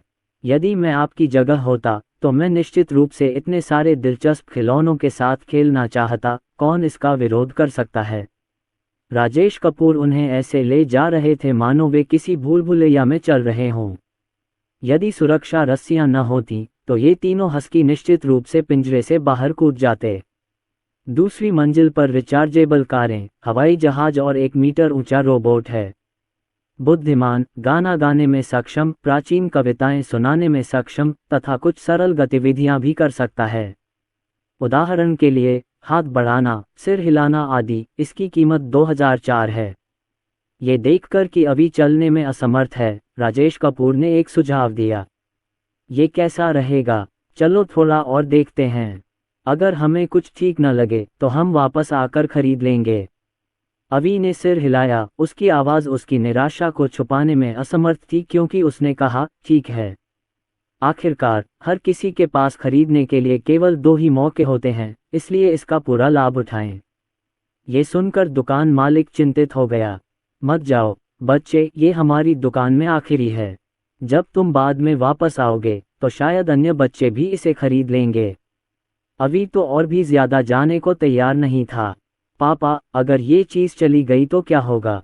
राजेश कपूर ने आगे देखा और कहा, नहीं, चलो। अवी एक क्षण के लिए हिचकिचाया और यद्यपि वह बहुत अनिच्छुक था, फिर भी उसने जिद नहीं की। राजेश कपूर मुस्कुराए और बोले, देखो, क्या अभी भी कोई सामने नहीं है? अब अवी को कोई चिंता नहीं है। कुछ लोग ऊपर की मंजिल पर चले गए। यहाँ के सारे खिलौने ब्रांडेड हैं। नीचे वाले खिलौनों की तुलना इससे नहीं की जा सकती। जब राजेश लेगो में आया तो वह एक ऐसा सेट चुनना चाहता था जिसमें अवी की रुचि हो और जिसे जोड़ना ज़्यादा जटिल न हो। अंततः मैंने एक को चुना और रोबोट को चलने से बचाने के लिए उसमें बैटरी लगा दी। अवी की आंखें चमक उठीं। मुझे ये चाहिए पापा, मुझे ये चाहिए। ये दाम सस्ता नहीं है। राजेश कपूर ने इसे बॉस को देते हुए कहा, बॉस, इसे पैक कर दीजिए। ऐसा लगता है कि केवल अवी को ही असेंबलिंग का मजा आता है। यहाँ तक कि रिया जैसी सावधानीपूर्वक काम करने वाली व्यक्ति को भी पैचवर्क में कोई रुचि नहीं है। प्रत्येक खजाना पूर्ण भार के साथ लौटाया गया। जैसे ही मैं घर पहुंचा, चारों खजानों ने अपने नए खिलौनों के साथ खेलना शुरू कर दिया। लता शर्मा आज जल्दी लौट आई और उन्हें रसोई में व्यस्त देखना दुर्लभ था। हालांकि राजेश कपूर को इससे झटका लगा। माँ, मुझे करने दो। लता शर्मा मुस्कुराईं और बोलीं, जब तक मैं मिट्टी के बर्तन को नहीं छूती तब तक रसोई नहीं फटेगी। मुझे बहुत बुरा लगता है कि तुम घर आते ही खाना बनाना शुरू कर देते हो। आज मुझे खाना बनाने दो। लता शर्मा की पाककला बहुत अच्छी नहीं है, लेकिन वह पूरी तरह से अनभिज्ञ भी नहीं है। वरना घर पर चाची के बिना वे क्या खाएंगे? जाओ बच्चों के साथ खेलो, वे तुम्हें बुला रहे हैं। राजेश कपूर नाम का व्यक्ति अवी है। क्योंकि अनुदेश पुस्तिका विदेशी भाषा में है, अवी को केवल कुछ सरल शब्द ही पता हैं। इसे पढ़ने के बाद राजेश कपूर ने अवी से कहा, पिताजी आपके लिए विदेशी भाषाओं का अनुवाद करेंगे। 20 मिनट के अनुवाद के बाद अवी मेरे बगल में लेट गया और पढ़ते हुए अपना छोटा सा नितंबू पर उठा रहा था। राजेश कपूर ने अनुवाद करते हुए पूछा, अवी, पापा खाना बनाने रसोई में जा रहे हैं। क्या तुम इसे खुद बनाने की कोशिश कर सकते हो? जरूर। अगर तुम्हें कोई समस्या हो तो तुम आकर पिताजी को बुला सकती हो। ठीक है, ये रहे वो चरण जो पिताजी ने तुम्हारे लिए अनुवादित किए हैं। सभा को देखो। ठीक है, धन्यवाद पिताजी, आपका स्वागत है बेबी। जब मैं रसोई में पहुंचा तो लता शर्मा धीरे धीरे सब्जियां काट रही थीं और इलेक्ट्रिक प्रेशर कुकर में चावल पक रहे थे। उसने पहले से ही कुछ ठंडे मिश्रित वुड ईयर मशरूम तैयार कर रखे थे और अब गर्मागर्म व्यंजन तैयार था। जाओ और बच्चों के साथ समय बिताओ। राजेश कपूर ने अपना उद्देश्य बताया, मैं देखना चाहता हूं कि अभी मेरे बिना असेंबली पूरी कर सकता है या नहीं। धीरे धीरे राजेश कपूर सहायक से मुख्य शेफ बन गए। लता शर्मा ने आह भरते हुए कहा, कुछ साल बाद मैंने सचमुच खाना पकाने के बारे में सोचना शुरू कर दिया। मैं स्वयं कुछ स्वास्थ्य संरक्षण भोजन योजनाएं याद कर सकता हूं, लेकिन मैं उन्हें अपने पोते और दामाद को नहीं दे सकता। भोजन तैयार है और हम मीरा शर्मा और रिया के वापस आने का इंतजार कर रहे हैं। राजेश ने अपने हाथ धोए और ये देखने गया कि अवी ने उसकी पोशाक कितनी अच्छी तरह तैयार की है। अवी, क्या तुम्हें पापा की मदद चाहिए? धन्यवाद पिताजी, कोई ज़रूरत नहीं। ठीक है, जब तुम्हें मेरी ज़रूरत हो तो पापा को फ़ोन करना। ठीक है। शाम को विजय शर्मा और मीरा शर्मा, माँ और बेटा, एक के बाद एक घर पहुँचे। हालांकि इस बार 3 खजाने हमारे साथ नहीं थे, लेकिन राजेश समेत सभी ने उनके लिए एक खिलौना चुन लिया। छोटे बच्चों ने रिया को खींचा और खिलौनों के शहर में जो कुछ उन्होंने देखा और सुना उसके बारे में उत्साहित होकर बातें की। रिया ने चेहरे पर मुस्कान लिए चुपचाप सुना। जब रिया अकेली थी तो राजेश ने उससे पूछा, क्या तुम्हें हमारे खरीदे खिलौने पसंद आए? रिया ने गंभीरता से कहा, मुझे ये पसंद है। उसका कोई विशेष पसंदीदा खिलौना नहीं है, बशर्ते वह मनोरंजक हो। इनमें से कुछ खिलौने ऐसे हैं जो उसे पसंद नहीं हैं, लेकिन ये सभी उपहार हैं। तो वह सचमुच बहुत खुश था। अवी ने सबसे जल्दी अपना खाना खत्म किया और धड़ाम से भाग गया। मैं ट्रांसफॉर्मर्स से लड़ने जा रहा हूँ, तुम लोग अपना समय लो, अलविदा। जब सोने का समय हुआ तो अवी अभी भी छोटी मेज पर लेटा हुआ गंभीरता से खिलौनों को जोड़ रहा था। राजेश ने मीरा शर्मा से कहा कि वह बच्चों को ऊपर सुला दे, जबकि वह अवी के साथ रहे। रात के खाने के बाद रिया को नींद आने लगी। वह सप्ताह के दिनों में सबसे अधिक सोने वाला व्यक्ति है। तनु और बाकी लोग भी आज थके हुए हैं, इसलिए वे जल्दी सो जाते हैं। यहाँ आओ और अपने भाई को शुभ रात्रि कहो। शुभ रात्रि भाई, जल्दी सो जाओ। शुभ रात्रि पिताजी, जल्दी सो जाए। अवी ने हाथ हिलाया, भाई और बहन, अच्छी तरह सो जाओ। शुभ रात्रि माँ। शुभ रात्रि दादाजी और दादी। मीरा शर्मा ने अवी को चूमा, अगर तुम थके हुए हो तो जल्दी सो जाओ। अगर तुम तैयारी पूरी नहीं कर सकते तो उन्हें कल के लिए छोड़ देना, ठीक है? अवी ने आज्ञाकारी भाव से उत्तर दिया, ठीक है माँ। सब लोग चले गए हैं। राजेश कपूर ने अनुमान लगाया कि पिता और पुत्र छोटी मेज के चारों ओर बैठे थे। इस गति से इसमें संभवतः 1.5 घंटा और लगेगा। राजेश कपूर ने अवी के सिर पर हाथ फेरा और कहा, अच्छा रहो। अवी ने समय देखा, अपने होंठ भींचे और कहा, पिताजी सो जाइए। पिताजी आपके साथ हैं। अवी ने राजेश कपूर की ओर देखा और कहा, मैं गति बढ़ा दूंगा। राजेश कपूर मुस्कुराए, पिताजी को कोई जल्दी नहीं है। अंततः 1 घंटे बाद अवी ने असेंबली पूरी कर ली। उसके चेहरे पर उत्साह साफ दिख रहा था। राजेश कपूर ने बैटरी निकाली और कहा, चलो बैटरी लगाते हैं और देखते हैं कि रोबोट काम कर सकता है या नहीं। यदि यह काम करता है तो इसका मतलब है कि एवी को सफलतापूर्वक जोड़ा गया है और गियर घूम रहे हैं। बैटरी चार्ज होने के बाद रोबोट ने काम करना शुरू कर दिया। अवी ने उत्साह से नाचते हुए कहा, पिताजी क्या मैं कमाल हूँ।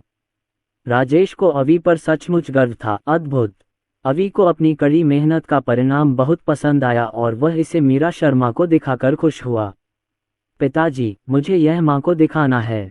राजेश कपूर मुस्कुराए और बोले, ठीक है, लेकिन हमें देखना होगा कि माँ सो रही हैं या नहीं। अगर मम्मी सो रही हैं तो उन्हें परेशान न करें। कल जब वह उठेंगी तो उन्हें दिखा देंगे, ठीक है?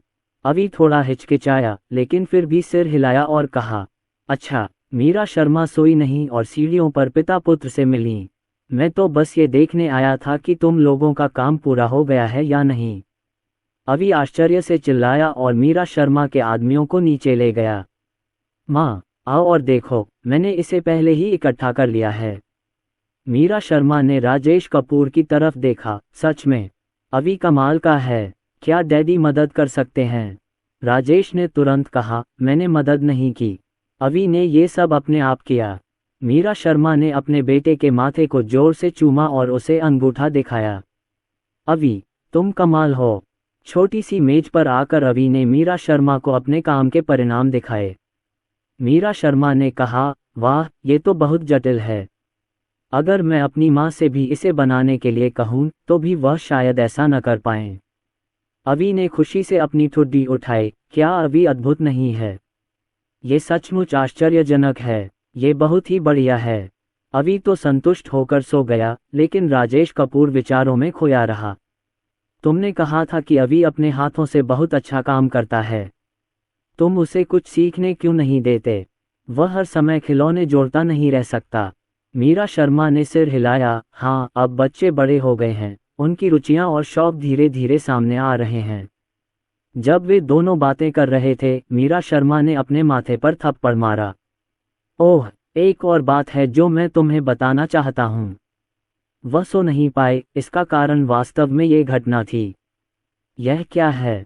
क्या हमें अपने बच्चों के लिए जीपीएस सक्षम फ़ोन घड़ी खरीदनी चाहिए? ज़रूर। कुछ देर रुकने के बाद राजेश ने कहा, लेकिन मुझे नहीं पता कि स्कूल बच्चों को इन्हें पहनने की अनुमति देता है या नहीं। मैंने मध्यम वर्ग के किसी भी बच्चे को इसे पहने हुए नहीं देखा। मीरा शर्मा ने हल्के से मुस्कुराते हुए कहा, अगर शिक्षक हमें इसे पहनने की अनुमति नहीं देते हैं तो हम इसे बाहर जाते समय पहन सकते हैं।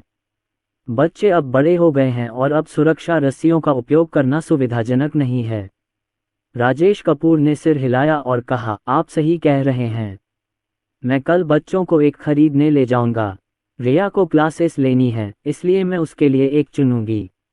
अगर उसे पसंद नहीं आई तो मैं उसे बदल दूंगी। ये ठीक होना चाहिए, है ना? अगले दिन मीरा शर्मा और रिया कक्षा में जाती हैं। राजेश दोपहर में बच्चों को फ़ोन घड़ियां खरीदने ले गया।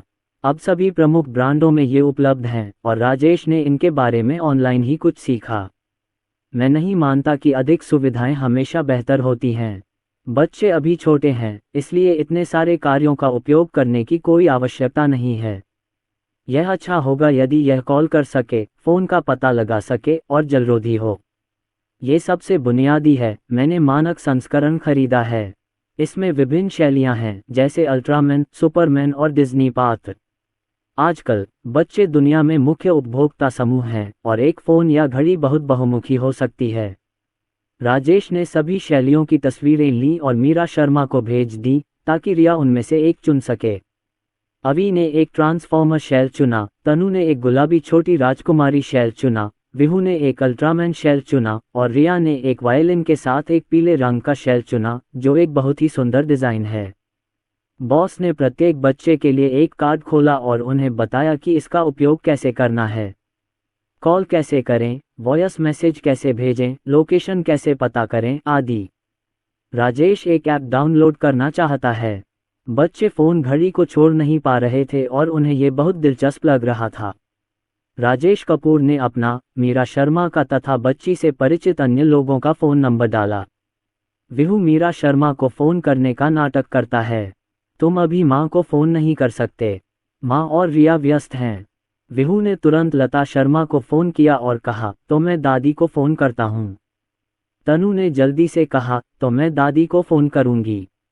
विहू ने नंबर डायल किया और लता शर्मा की आवाज़ सुनी। हेलो, ये कौन है?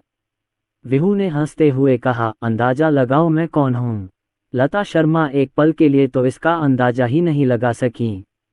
आप कौन हैं? मैं हूँ। लता शर्मा को राजेश कपूर की आवाज़ धुंधली सी सुनाई दी। विहू के अलावा और कौन हो सकता है इतनी शरारती आवाज़ वाला? क्या तुम विहू हो? विहू खुश हुआ। हाँ हाँ, दादी कितनी होशियार हैं, उन्होंने तुरंत अनुमान लगा लिया। बहुत बढ़िया। लता शर्मा ने मुस्कुराते हुए पूछा, क्या यह विहू का नंबर है? हाँ हाँ, पापा ने हम सब के लिए फ़ोन घड़ियाँ खरीदी। वे घड़ियों की तरह ही काम करती हैं। वे कॉल कर सकती हैं, वॉइस मैसेज भेज सकती हैं और यहाँ तक कि हमारी लोकेशन भी ट्रैक कर सकती हैं। ये बहुत अद्भुत है। इसे दादी को दिखाने के बारे में क्या ख्याल है? ठीक है, ठीक है। तो फिर मैं फ़ोन रख दूंगा। अलविदा विहू। अलविदा दादी। यहाँ तनु सुनीता कपूर को पुकारना सीखकर खुद की नकल कर रही थी। तनु ने जानबूझकर धीमी आवाज़ में पूछा, अंदाज़ा लगाओ मैं कौन हूँ। इससे सुनीता कपूर उलझन में पड़ गई। आप कौन हैं? तनु मुस्कुराई और बोली, मैं हूँ। मैं तुम्हें कैसे नहीं पहचान पाए? क्या तुम मुझे भूल गए? तनु में अभिनय का हुनर है और उसकी आवाज़ इतनी असली लगती है कि सुनीता कपूर यह नहीं बता पाती कि वह नकली है या नहीं। सुनीता कपूर ने भौहें चढ़ाते हुए पूछा, आप कौन हैं? तनु ने फिर कहा, मैं तो तुम्हें पहचानती भी नहीं। पाह! सुनीता कपूर ने सोचा कि यह एक शरारत है और उन्होंने फ़ोन काट दिया। तनु, मुझे नहीं मालूम कि मैं दुखी था या खुश, मैं तो खुद को भी नहीं पहचान पाया। मैंने उसे फिर मारा और इस बार तनु को उसका गला नहीं पकड़ना पड़ा। दादी, यह मैं हूँ। सुनीता कपूर ने तुरंत आवाज़ पहचान ली। तनु, क्या तुम हो? किसका फ़ोन किया था? तनु ने बड़बड़ाते हुए कहा, ये तनु की अपनी फ़ोन घड़ी है। तुम ही तो थे जिसने अभी मुझे मारा था, है ना? हाँ, दादी को तो पता भी नहीं था कि वह मैं हूँ। अगर आपने ऐसा कहा तो दादी को कैसे पता चलेगा? हमारा छोटा सा प्यारा सा बेटा कमाल का है। उसने तुरंत फ़ोन उठाया और दादी को फ़ोन किया। वह कमाल का है। अब से मैं दादी को अक्सर फ़ोन कर सकूँगा। ठीक है, ठीक है। विहू ने मनीष कपूर को फ़ोन किया। विहू और मनीष कपूर का रिश्ता सभी बच्चों में सबसे अच्छा है। मनीष कपूर इस लंबी छुट्टी के दौरान मेरठ नहीं लौटे। उन्होंने, मानसी और कुछ अन्य लोगों ने पैसे कमाने के लिए ट्यूटर का काम करने का मौका लिया। इस समय मनीष कपूर एक छात्र के घर से बाहर निकले ही थे। जब मुझे चेन्नई से फ़ोन आया तो मैं थोड़ा उलझन में पड़ गया। नमस्ते, क्या मैं पूछ सकता हूँ कि आप कौन हैं? विहू ने हंसते हुए कहा, मैं हूँ अंकल मनीष कपूर। विहू। मनीष कपूर चौंके। विहू, तुम चेन्नई में क्यों हो? मम्मी पापा के साथ हो? हाँ, हम सब यहाँ दादी के साथ हैं। अंकल मनीष कपूर कहाँ हैं? अंकल मनीष कपूर बीजिंग में हैं। तुम घर कब आओगे? विहू तुम्हें याद करता है। वह चीनी नववर्ष पर वापस आएगा। क्या विहू चीनी नववर्ष पर घर आएगा? हाँ, तो चलो चीनी नववर्ष पर मिलते हैं। क्या यह मेरे भाई का नया नंबर है? नहीं, यह मेरा फ़ोन नंबर है। अंकल मनीष कपूर, इसे सेव कर लें और बाद में मुझे कॉल करें। आपका फ़ोन? क्या आपने सेल फ़ोन खरीदा है? नहीं, यह एक फ़ोन घड़ी है। मनीष कपूर ने माथे पर हाथ मारते हुए कहा, हाँ, आजकल बच्चे स्मार्टफ़ोन घड़ियाँ इस्तेमाल करते हैं। ये सुविधाजनक, विश्वसनीय होती हैं और इनमें पोजिशनिंग सिस्टम भी होता है। दोनों ने कुछ देर तक बातचीत की और विहू ने अनिच्छा से फ़ोन रख दिया। राजेश कपूर ने अपना काम खत्म किया और उन्हें घर बुलाया। ठीक है, पहले घर चलें, अभी तो हम बाहर ही हैं। जब हम घर पहुंचे तो चारों बच्चे फिर से फ़ोन करने के लिए दौड़ पड़े। राजेश ने अपने चारों बच्चों के मोबाइल नंबर परिवार समूह में भेज दिए। वे इस समय हर जगह फ़ोन कर रहे हैं और वे सभी को परेशान कर सकते हैं। बातचीत के दौरान हमने चीनी नववर्ष के बारे में भी चर्चा की। मनीष कपूर ने पहले चीनी नववर्ष पर वापस न आने की योजना बनाई थी। वह सर्दियों की छुट्टियों का फ़ायदा उठाकर मानसी और अन्य लोगों के साथ मिलकर एक ट्यूशन स्टूडियो खोलना चाहते थे। मनीष कपूर आज विहू के विचारशील लहजे से बहुत प्रभावित हुए। चूंकि आपने मेरठ वापस जाने का वादा किया था, तो चलो वापस चलते हैं। जब समय आएगा तो मैं मेरठ के एक क्रैम स्कूल में दाखिला लूँगा और मानसी के साथ पढ़ाई करूँगा। जब रिया वापस आई तो उसने तुरंत अपनी पीली घड़ी पहन ली और कहा, धन्यवाद पिताजी। आपका स्वागत है। क्या आपको ये पसंद है? पसंद करना। राजेश कपूर ने रिया को बताया कि इसका इस्तेमाल कैसे करना है और रिया होशियार थी और उसने इसे तुरंत सीख लिया। रिया खुशी खुशी फ़ोन करने चली गई। पहला कॉल मियाओ लांग को किया गया। दादाजी, मैं रिया हूँ, माँ और मैं घर पर हैं। मियाओ लैंग एक पल के लिए स्तब्ध रह गया, फिर मुस्कुराया और बोला, ओह, मैं रिया हूँ। तुम्हें दादाजी को बुलाने का ख्याल कैसे आया? दादाजी, यह मेरा मोबाइल नंबर है। पापा ने आज मेरे लिए एक फ़ोन घड़ी खरीदी है। ये बहुत सुंदर है। सचमुच? तो क्या तुम इसे कल दादाजी को दिखाने के लिए ला सकते हो? कोई बात नहीं, मैंने भी यही सोचा था। मियाओ लांग अब अपने प्रशिक्षुओं के साथ उतना सख्त नहीं है जितना बचपन में था। इसके बजाय वह रिया के साथ अपनी पोती जैसा व्यवहार करता है। रिया ने फ़ोन रख दिया और देवेंद्र कपूर को दोबारा फ़ोन किया। वैसे भी मैं व्यस्त हूँ और खूब मज़ा कर रहा हूँ। पलक झपकते ही छुट्टियां खत्म हो गईं। परिवार वापस मुंबई आ गया। मुंबई में जीवन पहले से अलग नहीं है। यदि कोई अंतर है तो वह ये कि बच्चों का व्यक्तित्व पहले की अपेक्षा अधिक प्रसंचित है। कक्षा के बाद राजेश को बच्चों के फोन आते। आज उनके अध्ययन और दैनिक जीवन पर रिपोर्ट। पिताजी, आज हमने अंडे के टाट खाए। दूसरों ने एक खाया, लेकिन मैंने 2 खाए। अच्छा, अगर तुम्हें भूख लगी हो या तुम्हारे पास पर्याप्त खाना न हो तो टीचर को बता देना। शर्मिंदा मत होना, ठीक है? पापा, त्यान ने आज कहा कि मेरी फ़ोन घड़ी बहुत सुंदर है और वह भी एक खरीदना चाहती है। उसने मुझसे ये भी पूछा कि इसकी कीमत कितनी है। वाह, बहुत बढ़िया। हमारी रिया वाकई बहुत खूबसूरत हैं। राजेश कपूर के पास फ़ोन घड़ी है, इसलिए कक्षा समाप्त होते ही उन्हें बच्चों के फ़ोन आ जाते हैं। न केवल वह, बल्कि मीरा शर्मा भी। मीरा शर्मा केवल तभी कॉल का उत्तर दे सकती हैं जब ये सुविधाजनक हो। आखिर मुझे कक्षा में जाना है, मैं कैसे जवाब दे सकता हूँ? थोड़ी देर बाद मैंने अपना फ़ोन देखा तो उसमें बहुत सारी मिस्ड कॉल्स थीं और मुझे अपराध बोध हुआ। प्रिय, कल जब तुम बच्चों को स्कूल ले जाओ तो शिक्षक से कक्षा का कार्यक्रम पूछ लेना। अच्छा, कक्षा की समय सारणी के अनुसार यदि मीरा शर्मा को कोई कॉल नहीं आती तो वह कक्षा समाप्त होने पर उन्हें कॉल करती थीं। पलक झपकते ही एक सेमेस्टर हमारी उंगलियों से फिसल गया। समय गुजर जाता है। छुट्टियों पर चर्चा करने के लिए अभिभावकों की एक और बैठक शुरू होने वाली है। शिक्षक ली ने कहा, इस सेमेस्टर में मेरा बच्चा 1 साल और बड़ा हो गया है। वह किंडरगार्टन कक्षा की तुलना में अब ज्यादा समझदार हो गया है। वह कक्षा में रिकॉर्ड रखना भी जानता है। इस साल प्रतिकूल मौसम के कारण शरदकालीन खेल प्रतियोगिता सफलतापूर्वक आयोजित नहीं हो पाए। ये दुर्भाग्यपूर्ण है और मुझे उम्मीद है कि अभिभावक इसे समझेंगे। हमने मौसम का पूर्वानुमान देखा और जनवरी में धूप खिली रहने की उम्मीद थी, इसलिए हमने अभिभावकों से पूछा कि क्या हमें कोई खेल प्रतियोगिता आयोजित करनी चाहिए। यदि आप सहमत हैं तो पंजीकरण कराने के इच्छुक माता पिता और बच्चे एक साथ भाग ले सकते हैं। हमने ये निर्णय इसलिए लिया क्योंकि हम बच्चों से खेल प्रतियोगिता आयोजित करने के लिए कह रहे थे और वे इसके लिए उत्सुक थे। वे अक्सर मुझसे पूछते हैं, शिक्षक ली, हम खेल प्रतियोगिता कब आयोजित कर सकते हैं? मैं इसका उत्तर कैसे दूं? आधे से अधिक अभिभावकों का मानना है कि यह आयोजन संभव है। यह अभियान मूलतः दिसंबर में शुरू होने वाला था, लेकिन 1 महीने तक हल्की बारिश, बादल छाए रहने और तेज हवा चलने के कारण यह अभियान समाप्त हो गया।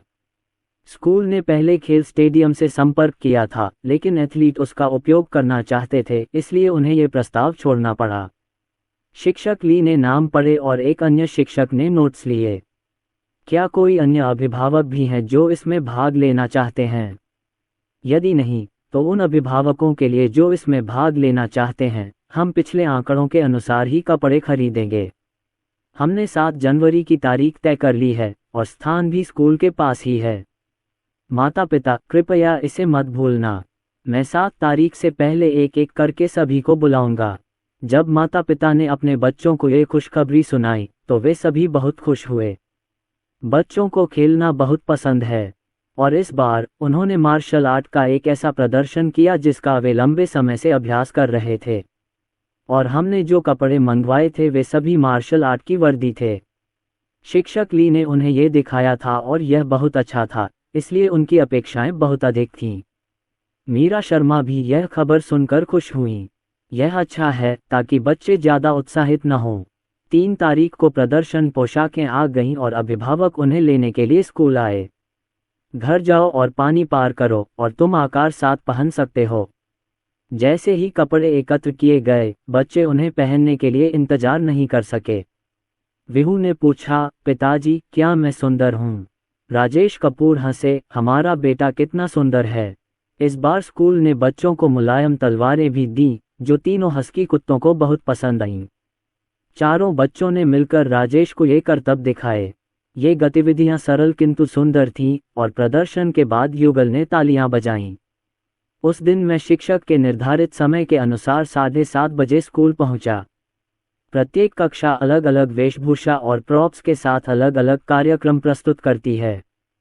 चारों खजानों को लगता है कि उनके कपड़े सबसे अच्छे हैं। इस बार अवसर के अनुरूप राजेश ने तनु और रिया को 2 बन दिए। उन्होंने अपने कपड़ों के रंग से मेल खाता हुआ लाल रिबन भी बांधा, जिससे वह ऊर्जावान और प्यारी लग रही थीं। तनु और रिया के व्यक्तित्व में अंतर तेजी से स्पष्ट होता जा रहा है। तनु जीवंत और हंसमुख है, जबकि रिया शांत और अच्छे व्यवहार वाली है, जो उनके रूप रंग से पहचाना जा सकता है। राजेश के बगल में खड़ी, स्थिर और गतिशील, कितनी सुंदर। लेकिन जब वे मेकअप करके बाहर आए तो राजेश अपना माथा थामे बिना नहीं रह सका। ब्लश इतनी जोर से लगाया जाता है कि छोटा सा चेहरा उत्सवपूर्ण और ऊर्जावान दिखता है। यही बात लड़कों पर भी लागू होती है। माता पिता भी अनुभवी थे। उन्होंने अपने बच्चों की छोटी कुर्सियां नीचे ले जाकर उन्हें एक एक करके निर्धारित जगह पर बैठा दिया। मध्यम वर्ग के लिए जगह पिछली बार के छोटे वर्ग के लिए जगह से अलग है। इस बार यह मंच से ज्यादा दूर है। शिक्षक ली ने कहा कि उनकी कक्षा मंच पर प्रदर्शन करने वाली पहली कक्षा थी, इसलिए उन्हें जल्दी जल्दी आगे बढ़ना होगा। इस बार उनकी कक्षा को किसी अन्य प्रदर्शन के लिए नहीं चुना गया, इसलिए दूसरी कक्षा की बारी थी। वहां बैठने के 5 मिनट बाद ही परिचित खेल संगीत बजने लगा। जो बच्चे प्रदर्शन के लिए तैयार हैं, वे पहले से ही पंक्ति में खड़े होकर मंच पर जाने का इंतजार कर रहे हैं। स्कूल में भाषण दिया गया और शरदकालीन खेल बैठक आधिकारिक रूप से शुरू हो गई। मेजबान ने इसे मंच पर पढ़ा। सबसे पहले मंच पर सेकेंडरी 1 के बच्चे आए। वे हमारे लिए लिटिल मार्शल आर्ट्स नामक एक मार्शल आर्ट का प्रदर्शन लेकर आए। हमने उनका गर्मजोशी से स्वागत किया। मैंने देखा कि कक्षा 1 के सभी बच्चे चिल्लाते हुए दौड़ते हुए कार्यक्रम स्थल की ओर आ रहे थे। फिर उन्हें क्रम में व्यवस्थित करें। जैसे ही वे दौड़कर अंदर पहुंचे, संगीत बजना शुरू हो गया। गाना अच्छा था और बोल भी मनमोहक थे। बच्चे तलवारें लहराते हुए साथ साथ गा रहे थे। केवल कुछ ही आंदोलन ऐसे हैं जो बार बार दोहराए जाते हैं और वे जटिल नहीं हैं। अवी और विहू ने ताइक्वांडो का अभ्यास किया है, इसलिए उनकी गतिविधियां कक्षा के अन्य बच्चों की तुलना में अधिक कठिन हैं, तथा उनके चेहरे के भाव भी अच्छी तरह नियंत्रित हैं। इस समय सभी बच्चे एक तरफ भाग गए, केवल अवी और विहू ही बचे। अरे, क्या आप कोई बड़ा कदम उठाने जा रहे हैं? मैंने अवी और विहू को साइड किक करते देखा, उसके बाद स्पिनिंग किक। उनकी हरकतें बहुत अच्छी थीं। खासकर बीच में खड़ा विहू, वह सख्त और प्यारा है, उसके चेहरे पर गंभीरता दिख रही है। जब दोनों ने सभी गतिविधियां पूरी तरह से पूरी कर लीं, तो उन्होंने पिछली गतिविधियों को दोहराना शुरू कर दिया। मीरा शर्मा और राजेश कपूर दोनों ही थोड़े उलझन में थे। शिक्षक ने बच्चों को पढ़ाते समय ग्रुप में कोई वीडियो नहीं भेजा। माता पिता को घर पर अपने बच्चों के अभ्यास की निगरानी करने की अनुमति नहीं है। उन्हें नहीं पता था कि अवी और विहू के पास अतिरिक्त चालें हैं और उन्हें लगता था कि वे बहुत अच्छे हैं। मीरा शर्मा ने राजेश कपूर का हाथ पकड़ा और कहा, हनी, बच्चे बहुत अच्छे हैं। इस बार न केवल अवी और विहू ने उत्कृष्ट प्रदर्शन किया, बल्कि तनु और रिया भी पीछे नहीं रहीं। अंत में सभी ने एक साथ हाँ चिल्लाया और शो बहुत अच्छे ढंग से समाप्त हो गया। आवाज इतनी तेज थी कि सभी लोग चौंक गए। बच्चे एक एक करके मंच से उतर गए और फिर पीछे से कक्षा में वापस चले गए। मीरा शर्मा ने विहू को गले लगाया और उसे जोर से चूमा। विहू, तुम बहुत महान हो, अभी तुम बहुत सुंदर लग रहे थे। मीरा शर्मा की आंखें चमक उठीं। तुमने ये कैसे किया?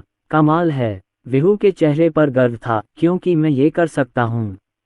मीरा शर्मा ने अवी को फिर से गले लगाया। हमारा अवी आज बहुत अच्छा लग रहा था, कितना सुंदर। मम्मी ने इसे रिकॉर्ड कर लिया है और बाद में दादा दादी को भेज देंगी।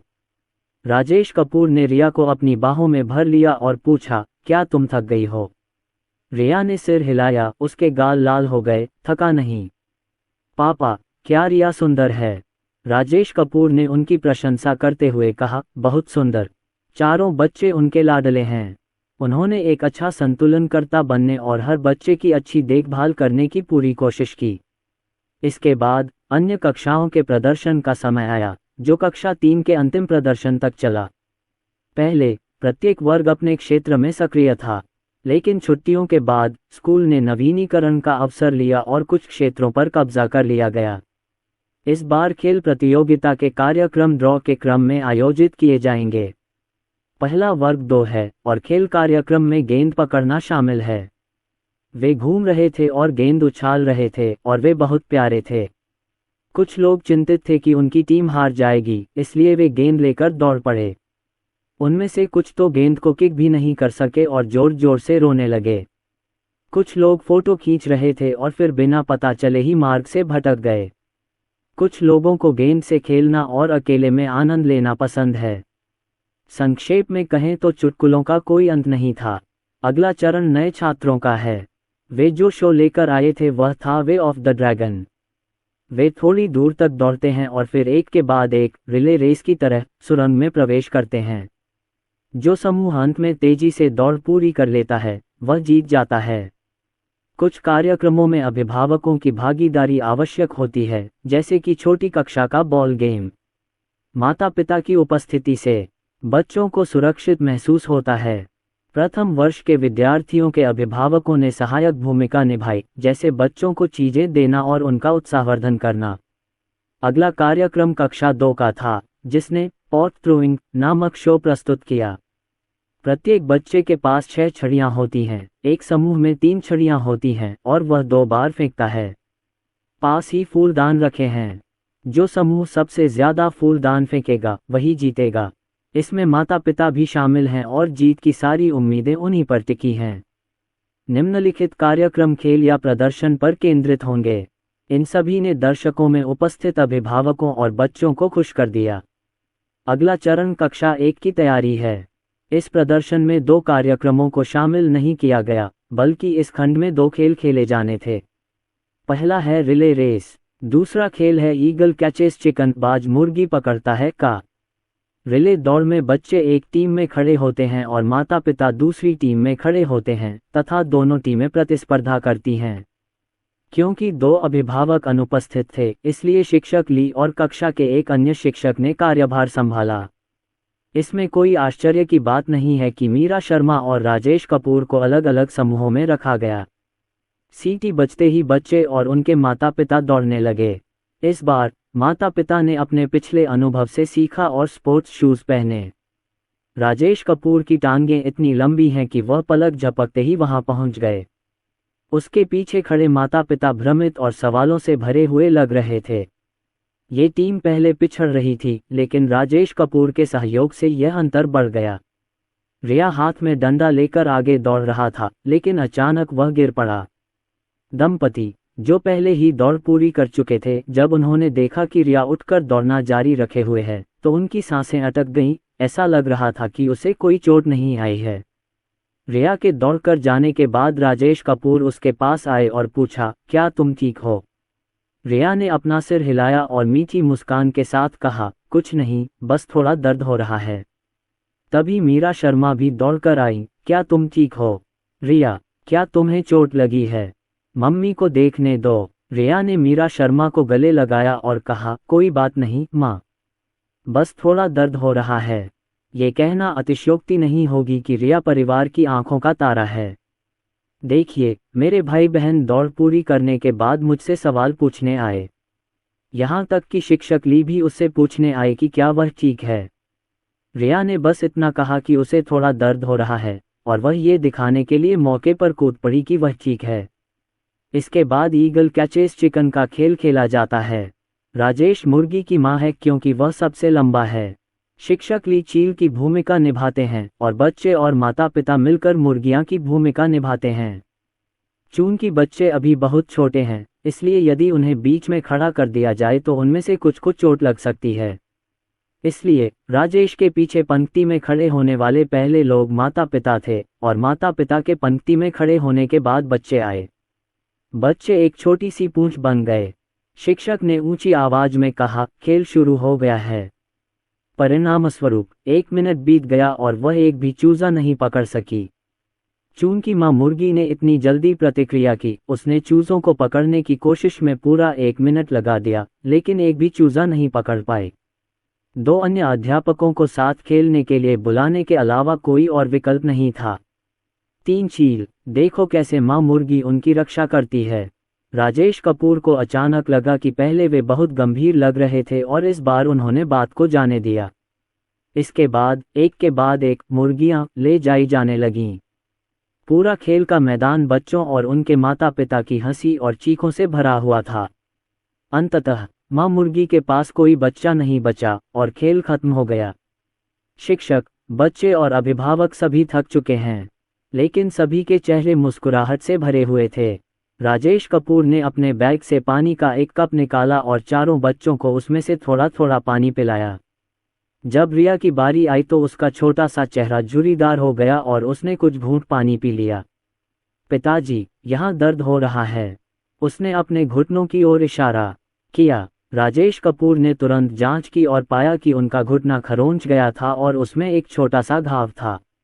राजेश कपूर ने अपने बैग से आयोडीन, रुई के फाहे और बैंड एड निकाले। बस इसे सहन करो, पिताजी तुम्हें कीटाणु रहित कर देंगे और उस पर बैंड एड लगा देंगे। रिया ने अपने होंठ भींचे और कहा, ठीक है। फिर उसने कहा, पिताजी, अगली बार रिया अधिक सावधान रहेगी। राजेश कपूर ने धीरे से कहा, पिताजी आपको दोष नहीं देना चाहते। रिया आज बहुत बढ़िया थी। रिया मीठी मुस्कान के साथ मुस्कुराए। तनु ने रिया को समझाया, डरो मत, दर्द नहीं होगा। सभी लोग घबरा कर देख रहे थे। मीरा शर्मा ने याद दिलाया, पतिदेव, नम्र बनो। राजेश कपूर ने धीरे से रिया के घाव को पोंछा और उस पर बैंड एड लगाया। ठीक है, ये सब ठीक है। रिया ने राहत की सांस ली। धन्यवाद पिताजी। शिक्षक ली आए और पूछा, 3 खजानों का क्या हुआ? उसकी त्वचा थोड़ी सी खरोंच गई है, मैं उस पर बैंड एड लगा रहा हूँ। टीचर ने चिंता से रिया से पूछा, रिया, क्या दर्द हो रहा है? मुझे कोई परवाह नहीं है गुरुजी। कितना बहादुर। राजेश ने हमेशा बच्चों की अच्छी देखभाल की है और बच्चों को सुरक्षात्मक आवरण का आशीर्वाद प्राप्त है। वहाँ शायद ही कोई धक्का लगा हो। थोड़ी देर बाद राजेश कपूर ने पूछा, रिया, क्या अब भी दर्द हो रहा है? रिया ने अपना सिर हिलाया, अब दर्द नहीं हो रहा है। स्कूल प्रशासन के भाषण के बाद खेल प्रतियोगिता समाप्त हो गई। जाते समय शिक्षक ली इन बच्चों को छोड़ने के लिए अनिच्छुक थे। अवि ने कहा, टीचर ली, हमारे पास एक फ़ोन घड़ी है। अगर मुझे आपकी याद आएगी तो मैं आपको फ़ोन करूँगा। विहू ने कहा, हाँ, अगर टीचर को हमारी याद आए तो वे हमें बुला सकते हैं। तनु बहुत प्यारी थी, टीचर ली, मैं आपको छोड़कर नहीं जा सकती। अन्य बच्चों ने भी कहा कि उन्हें टीचर ली की याद आती है, जिससे उनके माता पिता को बहुत राहत महसूस हुई।